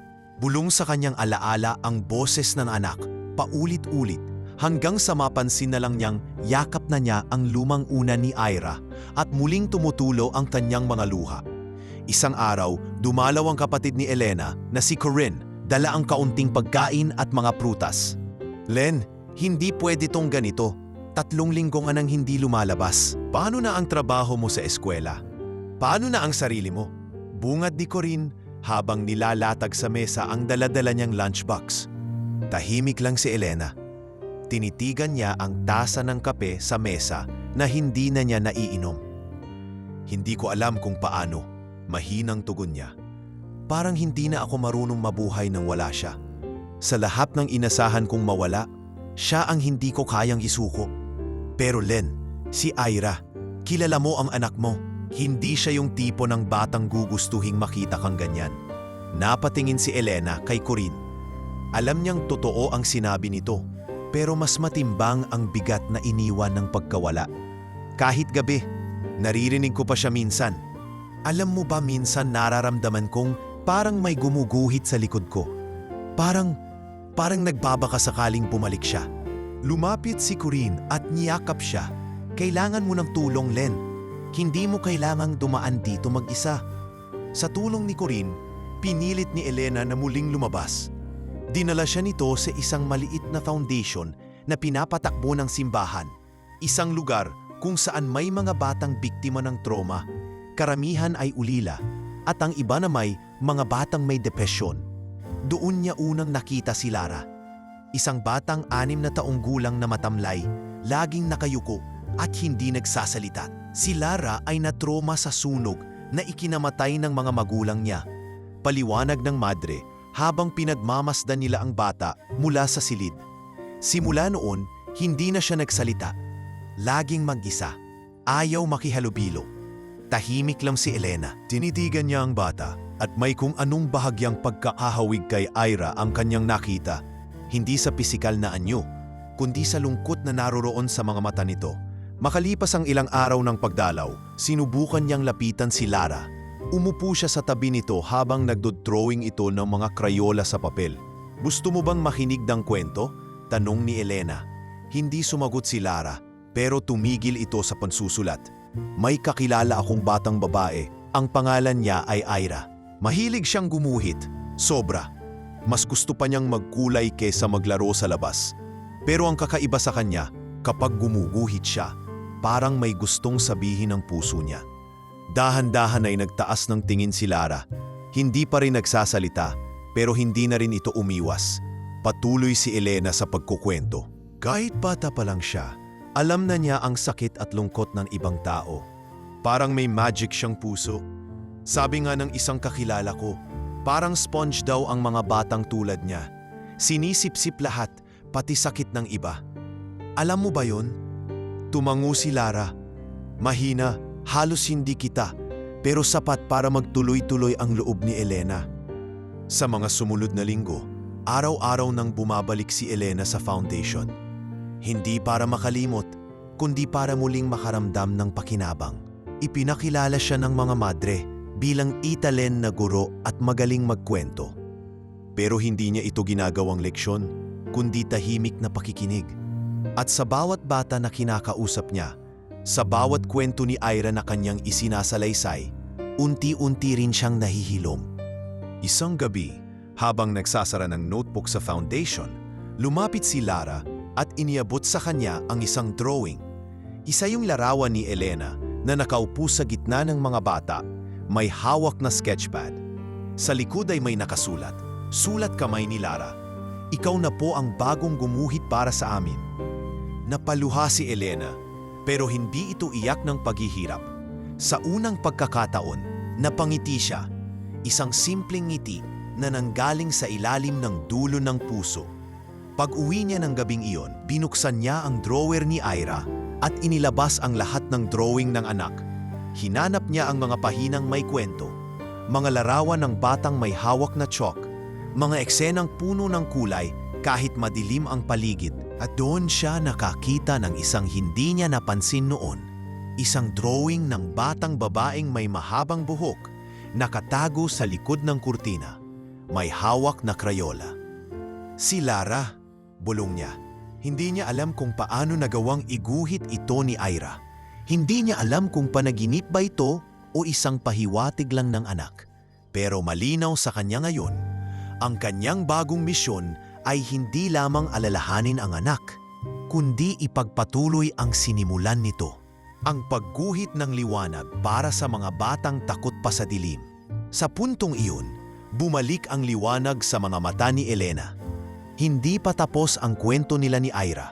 At sa bawat batang nakakahawak ng krayola sa foundation, alam niya makaraan ang 3 buwan. Hindi na ganoon kabigat ang bawat hakbang ni Elena palabas ng kanilang bahay. Hindi pa rin lubusang nawala ang lungkot, ngunit sa bawat araw na kanyang inilaan sa foundation, unti-unti niyang natutunang mabuhay muli. Hindi bilang ina ng isang nawawalang bata, kundi bilang ilaw para sa mga batang nawalan din ng tahanan, pamilya at poses.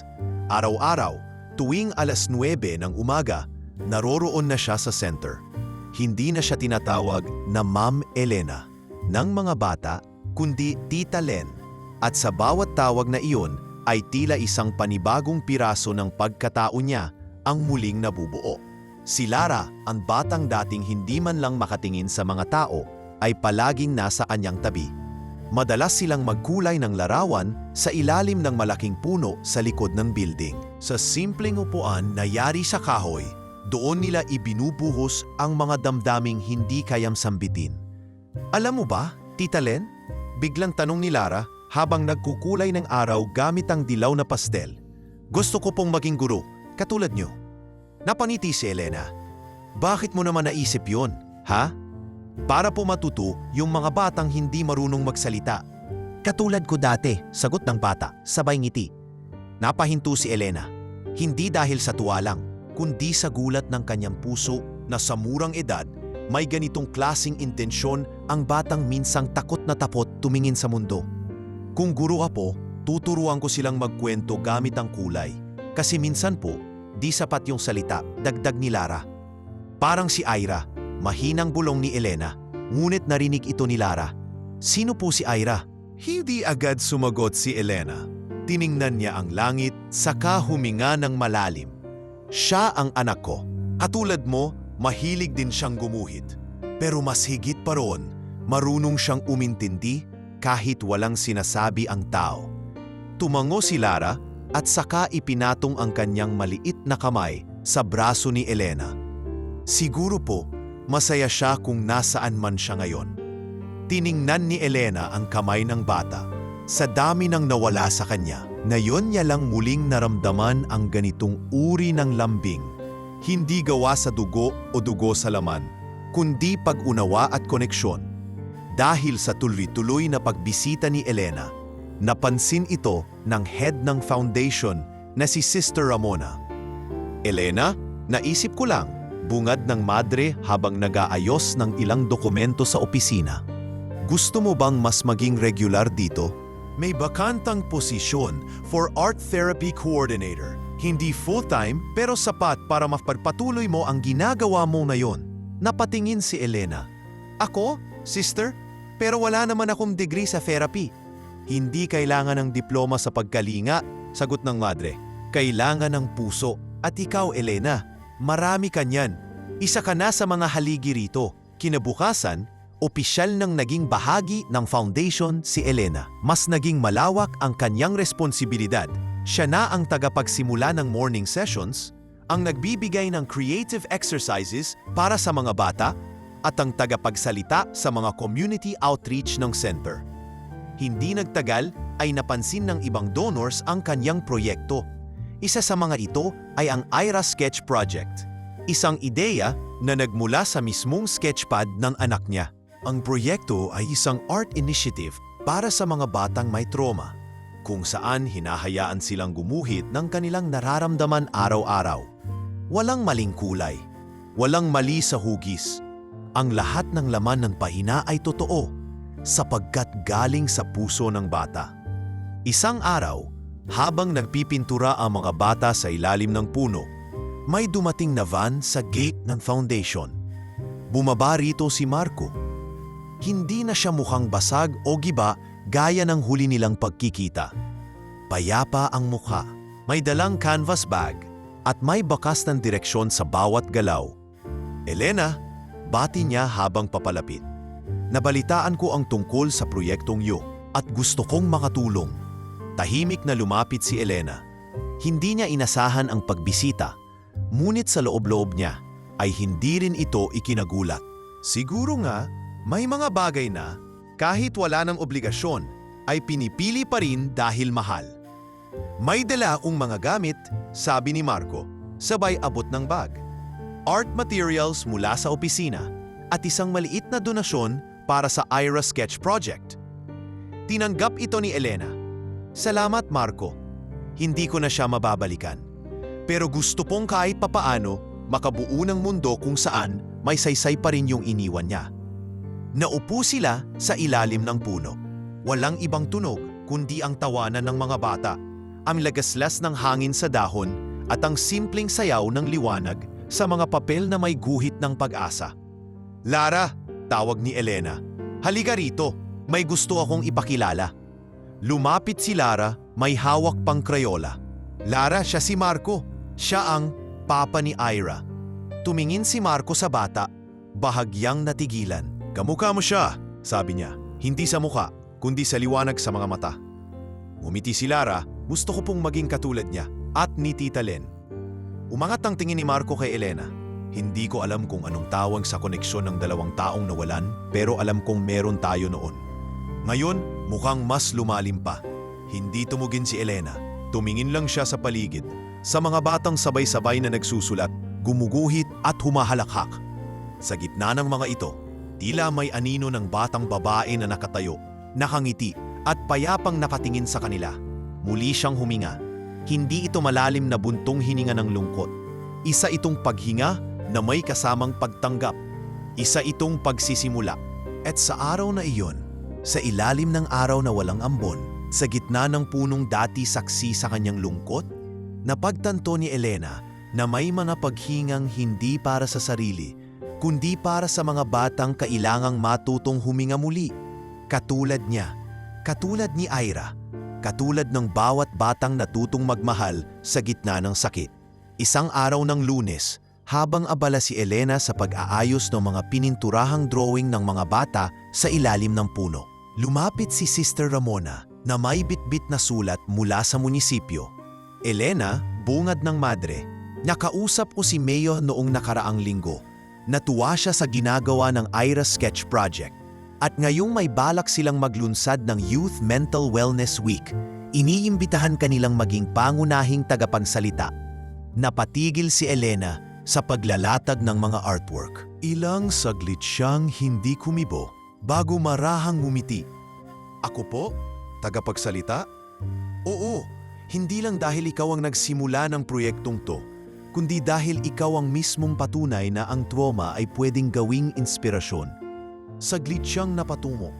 Matagal-tagal na rin siyang hindi humarap sa maraming tao, lalo na sa ganong plataporma. Ngunit sa bawat batang dumaraan sa foundation, sa bawat guhit na may tinig ng damdamin, alam niyang hindi na siya pwedeng umatras sa papel na hindi niya piniling gampanan, pero siya na rin ang bumuo. Kung yan ang makakatulong sa mga bata, tatanggapin ko, tugon niya.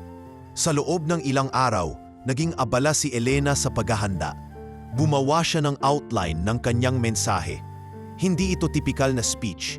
Hindi ito kwento ng tagumpay. Isa itong kwento ng pagkabigo, ng pagkawala at ng muling pagbubuo ng sarili.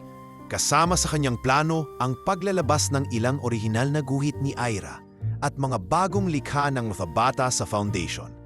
Isang araw bago ang event, habang pinaplansta niya ang blouse na isusuot, dumating si Marco sa may gate. May dalang ilang papel at isang piraso ng tarpaulin. Lumapit siya kay Elena habang tahimik nitong pinapainit ang tubig para sa kape. Elena, aniya, may gusto akong ipakita.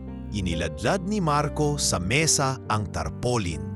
Naroon ang logo ng kanilang kumpanya, ngunit ang mas kapansin-pansin ay ang headline.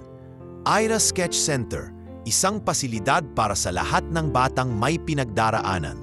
Sa ibaba, nakasulat, in partnership with Marco and Margot Foundation for Children's Mental Health. Kahimik si Elena habang binabasa ang nilalaman. Hindi siya agad nakapagsalita. Pinag-isipan naming mag-asawa ito ng mabuti, paliwanag ni Marco. Alam kong hindi magiging madali para sa inyong dalawa ni Ira ang mas kilalanin siya. Pero gusto naming magsimula sa tama. Hindi lang tulong, hindi lang pondo, kundi isang pangmatagalang pagkilala sa kung ano ang naiwan niya sa mundo. Totoo ba to, Marco? Tanong ni Elena. Halos pabilong. Hindi to para bumawi? Hindi, sagot niya. Alam kong hindi na ako makakabawi. Pero kung may aral akong natutunan kay Ira, yun ang pagtanggap. At hindi ko kayang tanggapin ang sarili ko kung hindi ko ring haharapin ang responsibilidad ko sa kanya at sayo. Napaupo si Elena. Hindi niya inaasahan ang ganitong hakbang mula sa taong minsang naging dahilan ng kanyang katahimikan. Ngunit sa mga mata ni Marco, hindi na siya yung dating Marco na palaging kampante at padusot. May bigat na sa mga salita nito at may paninindigan sa mga plano. Kinabukasan, sa mismong taraw ng event, nagtipon-tipon ang mga guro, kabataan at mga kinatawan ng lokal na pamahalaan sa covered court ng bayan. Sa entablado, nakalagay ang mga drawing ng mga bata, may guhit ng payapang tanawin ng mag-inang magkakbay at isang batang nakangiti habang may hawak na krayola. Tinawag si Elena sa gitna ng pagtitipon. Mabagal ang kanyang mga hakbang paakyat ng entablado. Nakasuot siya ng simpleng blusa at mahabang palda, ngunit sa kanyang aura ay may dignidad na hindi maikukubli. Bitbit niya ang sketchpad ni Ira at habang nagsisimula siyang magsalita sa mikropono, hinawakan niya ito sa kanyang dibdib. Magandang araw po sa inyong lahat, bungad niya. Ako po si Elena, dating guro, isang ina, at ngayon ay isang tagapagsalaysay ng mga batang hindi kayang magsalita ng harapan. Tahimik ang buong court. May anak po ako, si Ira. Hindi siya nabuhay ng matagal, pero sa maikling panahon ng kanyang buhay, naipakita niya sa akin ang kahalagahan ng mga bagay na hindi natin agad naiintindihan. Mga drawing na puno ng kahulugan, mga katahimikang may isinisigaw, at mga pangarap na hindi kailangang laging masambit. Pinakita niya ang isang drawing ni Ira, isang batang babae sa ilalim ng puno, nakatitig sa langit. Isa po itong huling guhit ni Ira. At sa ilalim nito, may mensaheng di ko agad napansin. Huwag mo akong hanapin sa dilim, Mama. Andito ako sa hulay ng mga bata. Hindi na niya napigil ang luhang sumingit sa kanyang pinig, pero pinilit niyang magpatuloy. Ngayong araw na ito, inilulunsad natin ang Ira Sketch Center, isang lugar kung saan ang mga batang tulad niya ay may ligtas na puwang upang magsalita, gumuhit at unti-unting tumanggap. Hindi ito magiging perpekto, pero ito ay magiging tahanan para sa mga pusong pilit binubuo ang sarili. Sa gitna ng palakpakan, tumayo si Marco mula sa audience at lumapit sa entablado.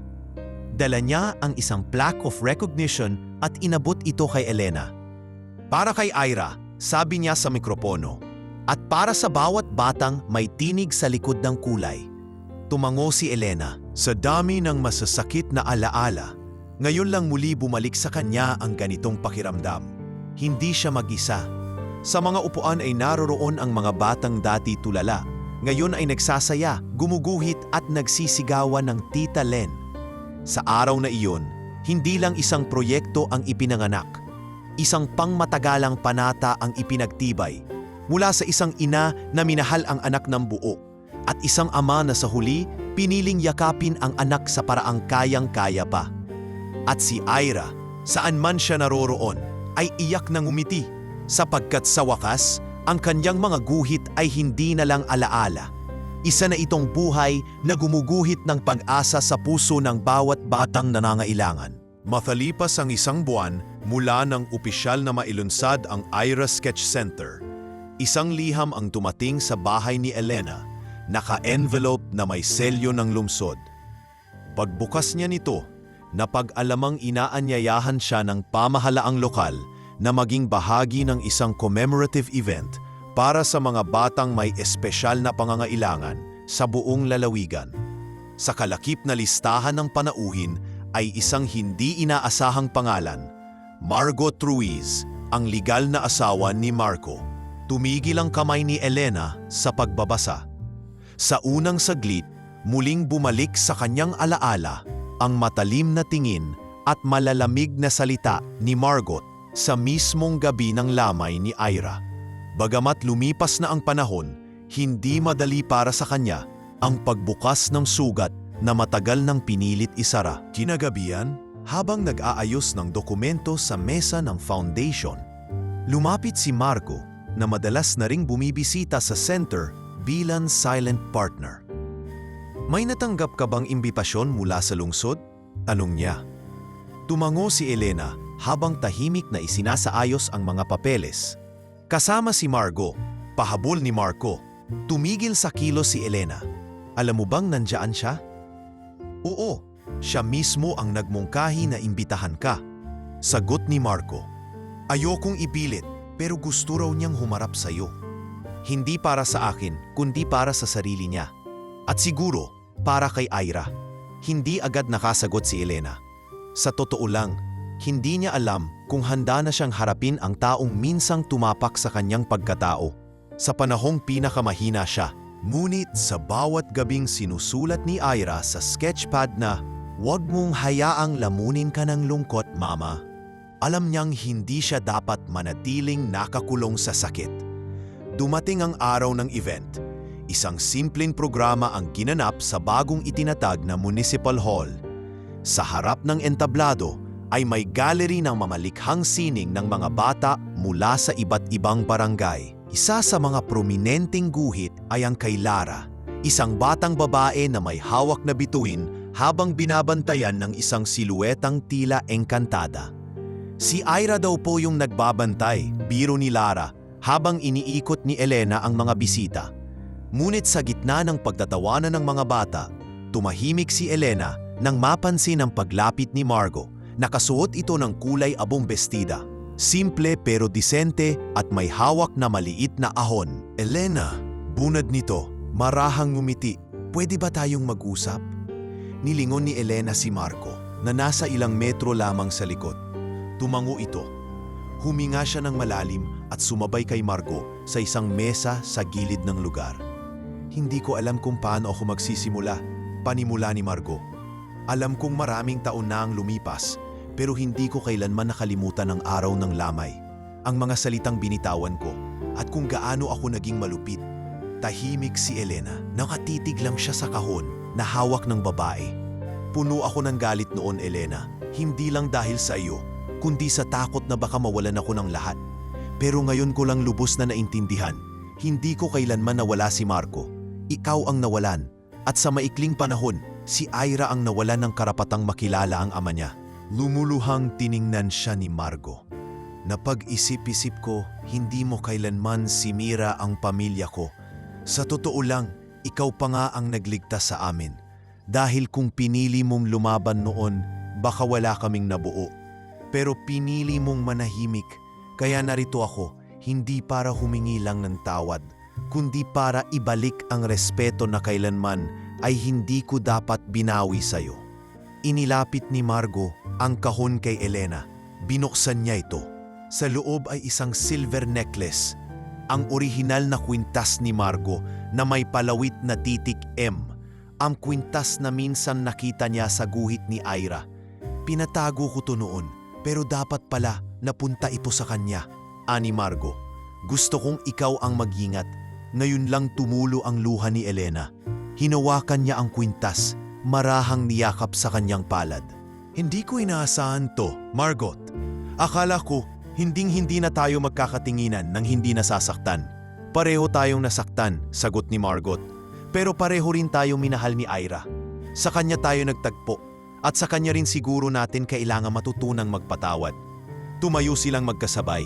Isang marahan, ngunit totoo at mainit na yakap ang namagitan sa kanila. Hindi bilang magkaribal, kundi bilang dalawang ina na parehong tumaan sa pagkalugmok at muling bumangon. Ilang linggo matapos ang kaganapan, muling nagkita si Elena at ang anak ni Margot, si Camille, isang 16 na taong gulang na mahiyain, ngunit mahilig din sa sining. Dinala siya ni Marco sa foundation upang makibahagi sa art therapy sessions. Hello po, Italen, bati ni Camille, sabay abot ng drawing na ginawa niya. Inabot iyon ni Elena at pinagsikapang hindi mapaluha. Isa iyong drawing ng batang babae na may mahabang buhok, may hawak na sketchpad at nakatayo sa pagitan ng dalawang babae na magkahawak ng kamay. Sa likod ng papel, may nakasulat, "Salamat po dahil hindi niyo pinili ang galit, dahil doon natuto po akong lumapit." At sa gabing iyon sa ilalim ng buwan, habang nakaupo si Elena sa harap ng puntod ni Ira. Dala ang kwintas sa kanyang leeg at ang drawing ni Camille sa kanyang bag. Marahan siyang bumulong sa hangin. Anak, natutunan ko ng patawarin, hindi dahil madali, kundi dahil gusto kong ibalik lahat ng pag-unawa at pag-ibig na iniwan mo. Tahimik ang gabi, ngunit sa pagitang ng hangin at dapit hapon, tila narinig niya ang sagot na palagi na lang lumilitaw sa isip niya. Tama yan, Mama. Kasi pag pinili mong magmahal kahit masakit, dun mo lang makikitang buo ka pa pala. At doon, tuluyan ang nakahinga si Elena, hindi bilang babae ng nakaraan, kundi bilang inang isang alaala at babaeng handa nang mamuhay muli. 3 buwan na ang lumipas mula nang humarap si Elena sa entablado ng Municipal Hall. Mula nang tumanggap siya ng mga salita ng kapatawaran mula kay Margo at mula ng opisyal na ilunsad ang Ira Sketch Center. Ngayon, ang mga araw niya ay hindi na kinukulong ng lungkot, kundi ginugugol sa mas tahimik ngunit makahulugang paglilingkod. Araw-araw ay dumarami ang batang pumapasok sa center. Hindi lang mula sa Santa Luisa, kundi mula sa mga karatig baryo. Mga batang biktima ng trauma, pang-aabuso o nawalan ng magulang, kapatid o tahanan. Sa ilalim ng pamumuno ni Elena, Kasamang sina Sister Ramona at Marco, patuloy na lumalawak ang naabot ng proyekto. Isang umaga habang nag-aayos si Elena ng mga coloring materials sa Silid Art Studio, dumating si Lara. Malinis ang suot nitong uniforme, may bitbit na bag at may suot na maliliit na paper badges sa kwelyo nito. Tita Len, ako po ang napiling mag-speech sa moving up ceremony namin, masayang sabi ni Lara habang nangingislap ang mata. Talaga? Sagot ni Elena, sabay yakap sa bata. Naku, dapat bigyan ka namin ng practice. Gusto mong itry dito? Tumango si Lara. Tumayo ito sa gitna ng silid at inilabas ang papel mula sa bag. Magandang araw po sa inyong lahat. Panimula ng bata, may kaunting kaba sa boses. Ako po si Lara. Dati po akong tahimik na bata. Hindi po ako marunong magsalita sa harap ng tao. Pero may isang araw, may babae pong lumapit sa akin. Hindi po niya ako pinilit. Hinintay lang niya akong magsalita. Hindi ko po alam na ang simpleng pagguhit namin ng araw at ulap ay magiging dahilan para mahalin ko ulit ang mundo. Natigilan si Elena sa kinatatayuan. Hindi niya akalaing ganoon kalalim ang epekto ng kanilang simpleng ugnayan. Ngayon po gusto kong maging guro. Katulad po ng tinatawag namin si Tita Len. Kasi po siya ang unang naniwala na kahit hindi ako magsalita, may boses pa rin ako. Hindi na napigilan ni Elena ang luha. Tumalikod siya sandali at pumikit. Hindi na ito luha ng dalamhati. Ito ay luha ng pagkilala sa sarili, sa mga pinaglaban. At sa batang nawalan man ng boses, ay natutong bumigkas ng pag-asa. Ilang linggo pa ang lumipas. Dumating ang isang opisyal na liham mula sa Department of Education. Ang Aira Sketch Center ay kinikilalang isa sa mga most innovative community-based wellness projects sa buong rehiyon. Inimbitahan si Elena upang tumanggap ng parangal sa regional headquarters sa Lucena City. Nang araw ng seremonya, isinama ni Elena si Lara at ilang staff ng foundation. Naroon din si Marco, tahimik lang sa isang gilid, ngunit palaging naroroon kapag kailangan. Suot ni Elena ang simpleng itim na dress at isang pendant sa leeg. Ang kwintas ni Marco na dati hawak lamang ni Aira sa mga guhit nito. Sa gitna ng entablado, matapos siyang bigyan ng plaque of recognition, tumayo si Elena sa podium. Ngunit imbes na isang mahabang talumpati, isang simpleng kwento lang ang kanyang ibinahagi. May anak po ako. Maikli lang ang panahon na ibinigay siya sa akin, pero puno ng kulay. Hindi siya nagsalita ng malakas, hindi rin siya humiling ng kahit ano. Ang meron lang siya ay isang sketchpad at isang puso na mas malawak kaysa sa mundo. Tahimik ang buong bulwagan. Bago siya nawala, nag-iwan siya ng drawing. Doon sinabi niya na, "Huwag mo akong hanapin sa dilim, Mama. Andito ako sa kulay ng mga bata." Hindi ko na yon kailanmang nalimutan. Kaya kahit anong lungkot, pinili kong gumuhit muli para sa mga batang takot pa sa liwanag. Pagkatapos ng pagtanggap ng parangal, inanyayahan si Elena na bumuo ng satellite center sa isa pang lalawigan. Ikinatuwa niya ito, ngunit humiling siyang huwag munang madaliin. Gusto niyang siguruhing matibay ang pundasyon sa Santa Luisa bago palawakin ang proyekto. Sa parehong linggo, dumating si Marco na may dalang balita. Elena, aniya, habang nakaupo sa veranda ng foundation isang hapon, naayos na ang lahat ng papeles. May naitalagang permanenteng pondo para sa center. Nakasetup na rin ang foundation na ipinangalan sa kanya, Aira Light Foundation for Children. Gusto ko sanang ikaw ang maging pangunahin nitong tagapamahala. Napatingin si Elena sa kanya. Marco, sigurado ka ba? Hindi ko naman kailangan ng posisyon. Hindi ito tungkol sa posisyon.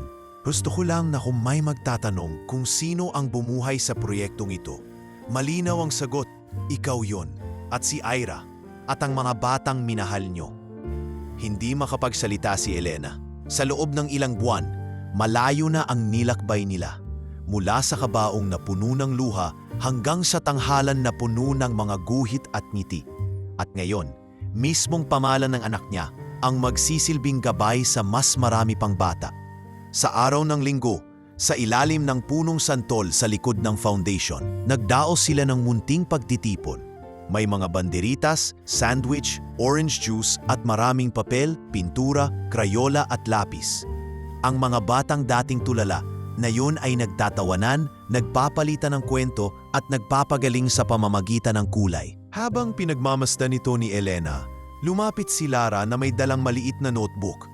"Tita Len, ito po, para sa inyo," ani Lara, sabay abot. Pinuksan ni Elena ang notebook. Isa yung journal na may mga guhit ng araw-araw nilang buhay sa foundation. Sa unang pahina, may maikling sulat, "Tita Len, kayo po ang araw namin. Si Ira po ang bituin. At lahat kaming bata ay mundo. Kapag nagsama-sama ang lahat ng iyon, may kwento pong masarap pakinggan araw-araw." Sa gabing iyon, habang nakaupo si Elena sa kama, hawak ang journal ni Lara at ang sketchpad ni Ira. Isang banayad na simoy ng hangin ang dumaan sa bintana. At sa mahinang tunog ng hangin sa kurtina, tila bumulong ang isang pamilyar na tinig. "Salamat, Ma, dahil pinili mong patuloy na gumuhit, kahit masakit." At sa gabing iyon, tuluyan nang naramdaman ni Elena ang gantimpala ng pagtanggap, hindi sa anyo ng kayamanan, kundi sa mga mata ng bawat batang natutong muling magmahal. Ilang taon ang lumipas mula nang dumapo ang itim na uwak sa ibabaw ng kabaong ni Ira. At mula sa gabing iyon ay nagsimula ang isang matagal, mabigat, pero makabuluhang paglalakbay ni Elena tungo sa muling pagtanggap, paggaling at pag-ibig.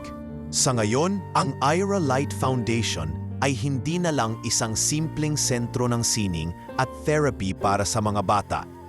Ito na ang naging kanlungan ng daan-daang kabataang nawalan ng tinig dahil sa trauma, pang-aabuso at kawalan ng pamilya. Mga batang natutong muli magsalita gamit ang lapis at pintura. Mula sa simpleng lumang bahay sa Santa Luisa, pinalawak na ang gusali at ngayoy may 2 palapag na. May sariling art studio, counseling rooms, reading nooks, at isang malawak na garden kung saan malayang makatakbo at maglaro ang mga bata. Lahat ng sulok ay may mga larawan at gawa ng mga batang dumaan sa center. May isang mural sa gitnang dingding kung saan nakapinta ang isang batang babae na may sketchpad. Ang mukha ay malinaw na si Ira, nakangiti, nakatayo sa gitna ng makulay na liwanag. Isang Sabado ng umaga, habang inaayos ni Elena ang mga bagong donasyong libro sa mini library ng foundation, dumating si Camille, ang anak ni Margot. Malaki na ito, 17 taong gulang at ngayoy volunteer teacher ng mga bata sa ilalim ng summer learning program ng foundation. "Tita Elena," masiglang bati ng dalaga. "May good news po ako." Nakangiting nilapitan siya ni Elena. "Ano yun, iha?" "Pumasa po ako sa UP, Fine Arts, at gusto ko pong i-dedicate to sa inyo at kay Ira." Napaluha si Elena. Hinapos niya ang buhok ng dalaga at marahang niyakap ito. "Anak, ikaw ang patunay na lahat ng sakit may pinatutunguhan." Sa araw din na iyon, dumating si Marco. May dala siyang cake at maliit na kahon. Sa loob ng kahon ay isang simpleng singsing na gawa sa puting ginto. May ukit sa loob na nakasulat, "Sa kulay ng alaala, doon tayo nagtagpo." Nagulat si Elena, ngunit ngumiti. "Marco," bulong niya, "hindi ko alam kung kailangan pa natin yan." Umiling si Marco. "Hindi ito tungkol sa kailangan. Tungkol to sa pagpapasalamat, sa pagbibigay ng respeto. At kung hahayaan mong hawakan ko ang kamay mo habang magkasama nating binabantayan ang alaala niya, mas magiging payapa ako." Tahimik na pinanggap ni Elena ang singsing. Walang kasal, walang engrandeng pangako, pero may pagkakaunawa. May tahimik na paggalang sa nakaraan at may panibagong simula sa kasalukuyan. Makalipas ang 6 na buwan, idinaos ang 5th anniversary ng foundation. Daan-daang dating bata ang bumalik para makiisa sa selebrasyon. Kasama na rito sina Lara na yo'y grade 11 at laging laman ng honors list, si Camille na isa ng freshman sa Fine Arts, at iba pang kabataang dati walang tiwala sa sarili. Ngayoy mga nagsisilbing volunteers at tagapagturo ng mas bata sa kanila. Sa programang iyon, pinakilala si Elena bilang Founder Emeritus. Sa harap ng lahat, tumayo siya, tangan ang lumang sketchpad ni Ira na palaging dala sa bawat mahalagang araw. Maraming beses ko pong tinanong ang sarili ko kung bakit kinuha ng mundo ang anak ko. Hanggang ngayon, hindi ko pa rin po alam ang buong sagot. Pero siguro, ang tunay na dahilan, hindi para saktan ako, kundi para bigwan ako ng pagkakataong magmahal sa mas marami pang bata. Para makita ko na kahit isang buhay lang ang nawala, daan-daang buhay ang nabigyan ng pag-asa. Tumayo ang buong bulwagan at nagbigay ng masigabong palakpakan. Walang dry eye sa silid. Maging sina Marco at Margo ay muling nagkatinginan at marahang tumango sa isa't isa. Isang tahimik na pagkilala sa hindi masukat na halaga ng pagkawala at sa kapangyarihang dala ng pagtanggap. Sa mga sumunod na taon, itinayo ang 3 bagong sanginang foundation sa iba't ibang bahagi ng Luzon. Isa sa Nueva Ecija, isa sa Batangas, at isa sa mismong Quezon City kung saan ipinatayo ang pinakaunang full-scale Ira Light Art School. Isang paaralan para sa mga batang may trauma, ngunit may kakayahang umunlad sa larangan ng sining.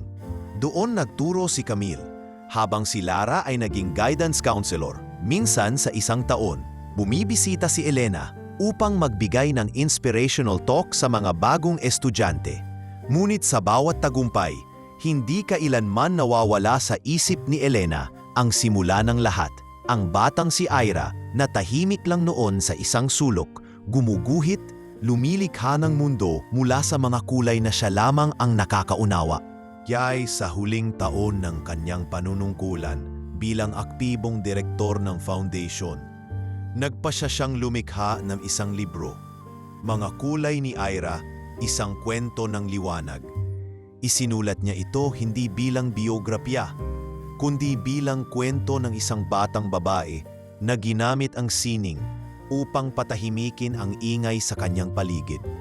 Isinalaysay niya ang kanyang pagkalugmok, pagbangon, at ang mga taong tumulong sa kanya. Sina Sister Ramona, Marco, Margot, Camille, at higit sa lahat, ang mga batang nagpatuloy sa paggawa ng mas makulay na mundo.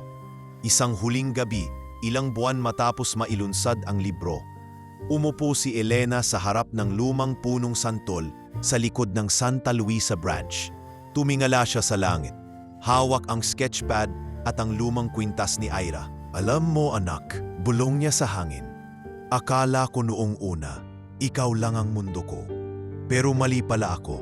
Ikaw ang pinto na nagbukas sa mas malawak na mundo. Habang nakapikit siya, dumaan ang malamig na hangin. Walang uwak, walang drama. Pero sa ilalim ng mga bituin, sa katahimikan ng gabi, at sa liwanag ng alaala, may isang bagay siyang tiyak. Ang buhay gaano man kadilim, ay may paraan ng pagtuturo sa atin kung paano magkulay muli. At iyon ang simula ng kanyang tunay na kapayapaan. Sa puso ng isang ina na minsang nawala ang lahat, ngunit natutong tumanggap, magmahal at muling mabuhay.